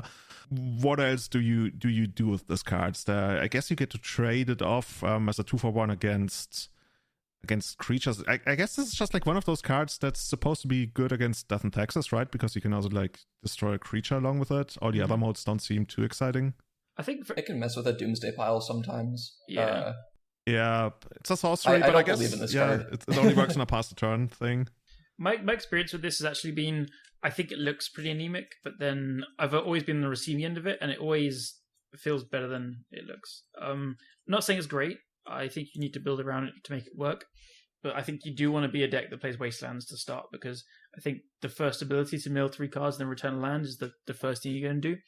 Not tricks or not like combos, but things I've seen people do is like Brainstorm back or put Ponder on top, like put an Uro there and then mill it into your graveyard is pretty good value. Or just a land that you want. Again, if you're playing Brainstorm, like, getting a 2-for-1 off this card, you bring a land back. It's not like a 2-for-1 as in like kind of, it's a real card economy, so you get an actual card back that you can Brainstorm back. Again, like, the destroy target non-creature, non-land permanent mana value 2 or less, like if you're not playing Prismatic Ending, then you might want that effect, because Etherval and like Grindstone in my play styles against this thing, like, those cards, control decks historically had a pretty tough time against. So if you're not playing Ending, that's where this card will come in again. -3/-1, it does kill Ragavan, it does kill a non-quote-unquote flipped Dragon Rage Channeler, so it can kill some threats, and Mother of Runes, like you said. I don't know. That mode is a lot worse than it reads at first. It does. If it was like -2/-2, it'd be the whole world of difference, but... Oh, it'd be so different. Yeah. Like, that third line of text might as well read -1/-1. Yeah, in 95% of cases. Yeah. And when you start to look at it like that, like that's like, so the TES team tested this card when it was released as a wish target against Death and Taxes, being able to like kill your Thalia and your Deafening Silence was an appealing play pattern. Mm-hmm. It just plunked out for us too often, especially because like the last mode is just blank text more often than not. Yeah. I mean, it's the nice thing about the last line is it's still something you can do if you don't have a second thing you want to use the card for. It's not a great use of the card, but like if you're just milling 3 cards and returning a land, like especially a Wasteland or a utility land or something, and then it's another thing you can like tack on at least for a little bit of value. That's not a card you'd want to play in Legacy, but it's some kind of floor at least. Yeah. So I don't know. I don't think the card is amazing, but I think it can play better than it looks sometimes. I can see it being annoying if your opponent really, like, if they have nothing else to do, right? If they don't cast their Sylvan Library on the second turn and they do this to get back another land drop, which, in these mirror mirrors is quite a big deal. And then, but you need to do something else, right? If you only use it to get back a land drop, I think it's not quite there, even if it has uses in other matchups. So if you ask me, my verdict is like, no, but it's close-ish. Yeah, no, I think is a fair fair response. I just want to bring it up because I've been seeing it here and there in a couple of these bug decks, and the much bigger card that I want to talk about is actually Pernicious Deed, and I know that sounds crazy. And I'm probably like heavily biased because I've seen Justin Gennari do totally obscene things with it in Vintage. And something that I didn't even think about for quite a while is that Deed actually kills Saga, right? Saga is an enchantment. Deed kills artifacts, enchantments, and creatures. And that's just, that makes me feel like you can either like straight away take away a land from your opponent, which probably is not something you want to do, but maybe. And the other thing is, if you actually blow the Deed and you kill all the constructs and maybe another Saga and whatever they got out of the Saga, then mana-wise, that's the most insane trade you could ever make, right? They spent like 4 mana to activate the Sagas, and 2 Sagas to tap. So they spent at least 6 mana on whatever came out of the Saga, and you took a hit of one of the constructs. That's okay. And then you just like you spend 3 or 4 mana to just like get rid of it all, and also have like a utility against other things they could be doing. That's nice and all, but you have to resolve the Pernicious Deed. Oh, that's okay. That's the biggest problem. I don't think that's the problem. Is it? So I was talking about this morning with Jarvis Yu, actually, and that was his opinion as well, was that Days being one of the biggest cards of why. Yeah, but that's not what I'm concerned with. Like, I'm not talking about. Oh, maybe I should have made that clear. I'm not talking about Deed as a card that I would like want against the Ragavan decks, right? It's more like against all these mid-range. But then it doesn't kill the planeswalkers. That's annoying. To be honest, the Sagavan, whatever you want to call, like they're playing Days as well, the non-Delver versions. So it's actually really good at what it does, but there's no decks you really want it against. I think the other thing is like it just has more splash damage in Vintage where people are playing Mox and over lands. You can just, and there's no dazes, and and again, enchantments that aren't blue are very, very hard to counter, which is why it's great in Vintage. Yeah, I think it'd be worth trying out, but I think it's going to be like, I don't know, it feels fucking awesome. Okay. D&T. Goes back into the binder. We're never going to see it again. I don't know. So here's I have a trade offer for you. Ban Days and make Pernicious Deed playable. That doesn't sound like the kind of format I want to play. I want hidden information to be much bigger than any kind of like, oh, I'm just gonna play the board thing. I want people to be uncomfortable all the time because they don't know what's gonna happen, and I think Days really, really delivers that. Sure. I want people to make like uncomfortable decisions a lot, and that's, I think, Days to me is the epitome of like seeing that implemented in a format. You don't want the tension of playing into the board wipe versus holding some stuff back.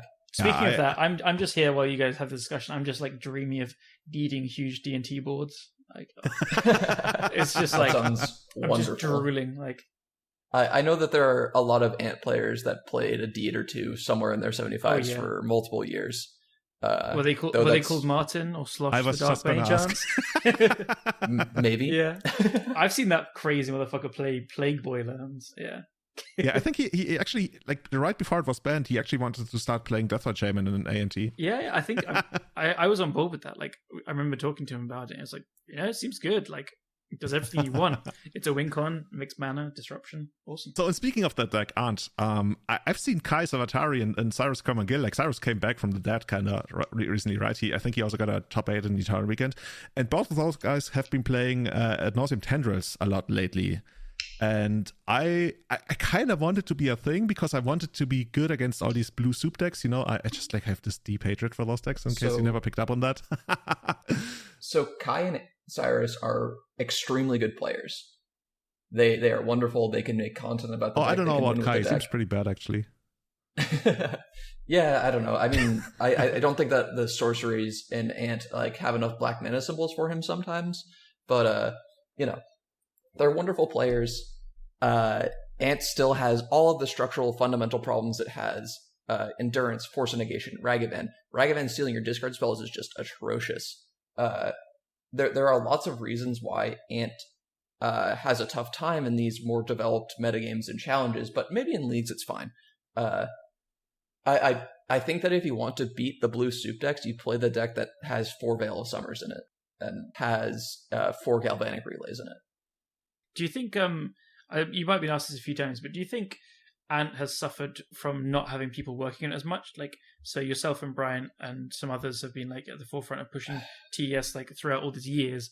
And I've never known how to answer this question. I think it's a fair question from people saying Ant does feel a bit stuck in its ways, and if it had people pioneering it as much, or do you think it's actual structural problems as you've laid out just now? Both. Like, there have been so many printings in the format that gave it splash damage. I think Force Negation was a really, really big one that's underrated. Mm-hmm. I guess the better way to look at it for the people that are struggling to see is Ant has always had this name, Ad Nauseam Tendrils, but really it's actually a Past in Flames deck. Whereas you, Tez, being you, is the Ad Nauseam deck. So, yeah, there's, like, I guess Endurance as well. It's just, like, it really punishes the graveyard. So. And then your Delver matchup got a lot worse when they can just steal your discard spells off the top. So I do think that there are structural problems with why Ant would be good. There's not a really good argument for it. Yeah. I think that there also are not... I've seen a lot of lists, a lot of people iterating in the Storm Discord. It's a wonderful place. Mm-hmm. But they all just kind of run into the same Ant problems of, man, my Cabal rituals don't feel as good as they used to. My discard spells don't feel as good as they used to. There are too many good cards to take with these discard spells, or... I got my tendrils exiled by Ragavan. I lose. Yeah.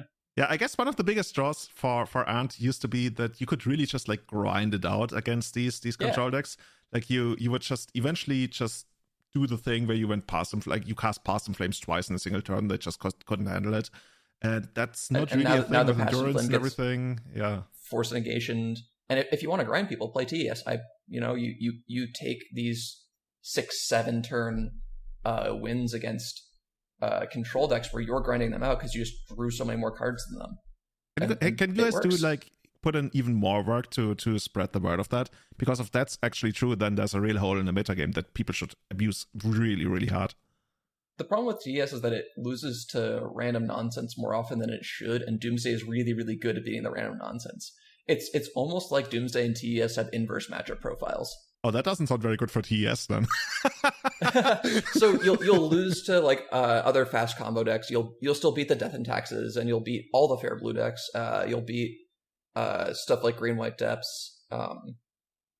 The things that you don't want to run into are anything with Force of Will and Chalice of the Void, or anything that is faster than you, or is Doomsday. I guess you don't have a great Doomsday matchup. Like your Nightmare made fuel. A little bit, yeah. But that archetype has always been miserable. It's better than it used to be because they're not playing Karn anymore. Oh yeah, Karn. Yeah, you love that card. Another card that kind of went away somehow. Yeah, weirdly. By the way, I recently played a league, and speaking of things that went away, I recently played a league with Eldrazi. I started out 3-0. I thought I had broken the meta game, and I think I went 3-2, and then I went back to Elves. Yeah. In speaking of Elves, that's basically the last thing I want to talk about. It really feels like people still don't give a shit about it anymore, even though it's all over the place. It might even be the deck that puts up the second most top 8s after Blue Red Delver, and probably like relative to like conversion rate, it might even be one of the best decks in the format right now. And I don't know, I've been playing it quite a lot lately again, and yeah, it really feels like nobody really cares about it. Everybody's like, yeah, I have this one-off and the festivities. Hey.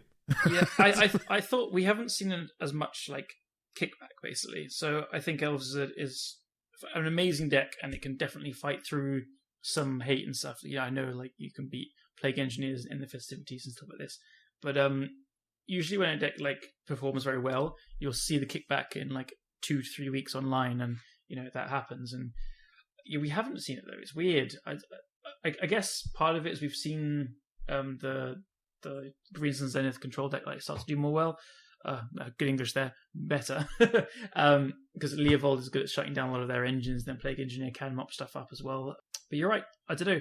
I thought we might even see like kind of Delver splash black for a Plague Engineer or 2 or stuff like that. But yeah, I don't know. Maybe it's coming now, but the deck is always fantastic. And I played a couple of leagues this week actually, and got a couple of 4-1s. I think it feels really strong. Like you do really, really smash the mid-range control decks. Yeah, one thing you do struggle against somewhat. I mean, obviously there's always the Delver start, right? Where they just like quote unquote Delver you, doesn't even need to involve Delver, and then it's gonna be rough.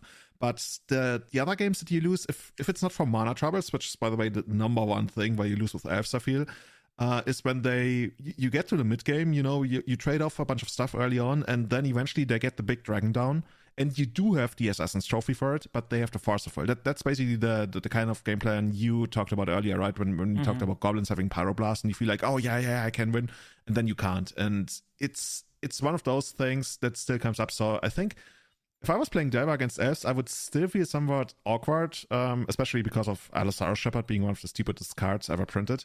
But other than that, I think Delver is one of the decks that needs to worry a little bit less about elves, even though I brought up Anti-Festivities as one of those cards that people don't play enough of, I guess. But these mid-range decks, I don't know, now that nobody's playing Terminus in the first place anymore, I don't know. Like, what's the out to Natural Order Progenitors? Like, race it with Uro? I mean, yeah, maybe sometimes, but usually not. Yeah, I don't know. Yeah, I guess I think elves must be still pretty favored against Blue Red Delver. But I guess they can just kind of punk you with the dragon as it stands. Yeah, and they can also just like take out your mana. That's just like you don't always get to fetch your basic lands. I guess the respect that they should show is like just play. I mean, like, even a gut shot is like gonna do a big thing, and just like being able to double spell turn 1 or turn 2. It's insane. Gut shot is one of the most insane cards. Yeah, it just totally wrecks your tempo. So and it's still good in the mirror as well because it kills a Ragavan or whatever. So yeah, I mean, I guess if we start to see like the classic Delver sideboarding of put 2 to 3 kind of random cards in, they'll just have a lot more game. Yeah, or even just Submerge. Submerge is basically like Gutshot. It's a 0 mana thing that removes one of your creatures, so it really hits your tempo super hard in the first turn. And yeah, I wonder. I still have to figure out what I'm gonna play in the weekend in the showcase qualifier. I might even like look into who's actually qualified and put them on decks and create that metagame in my mind, because usually it's how many people is it, like 24 or something? It's like pretty small, right? Something. Yeah, it's about 30 probably. Oh yeah, there's last chance qualifiers. So, or maybe I'm just gonna like register whatever I want, and then it's gonna be Upsal spells or something. Or my deed control deck. Who knows? Maybe that's the hole in the metagame that we need to figure. Yeah. But yeah, Callum, I think we all know what Alex and I are favoring the metagame right now. What excites you if you had to play a big tournament on the weekend and you wanted to win? It's not like, oh, I have a local tournament, I want to have fun. Like, if you really want to go in it to win it, what would you sleeve up right now? Elves or lands? Oh, you wrecked me with lands. Ugh. Yeah.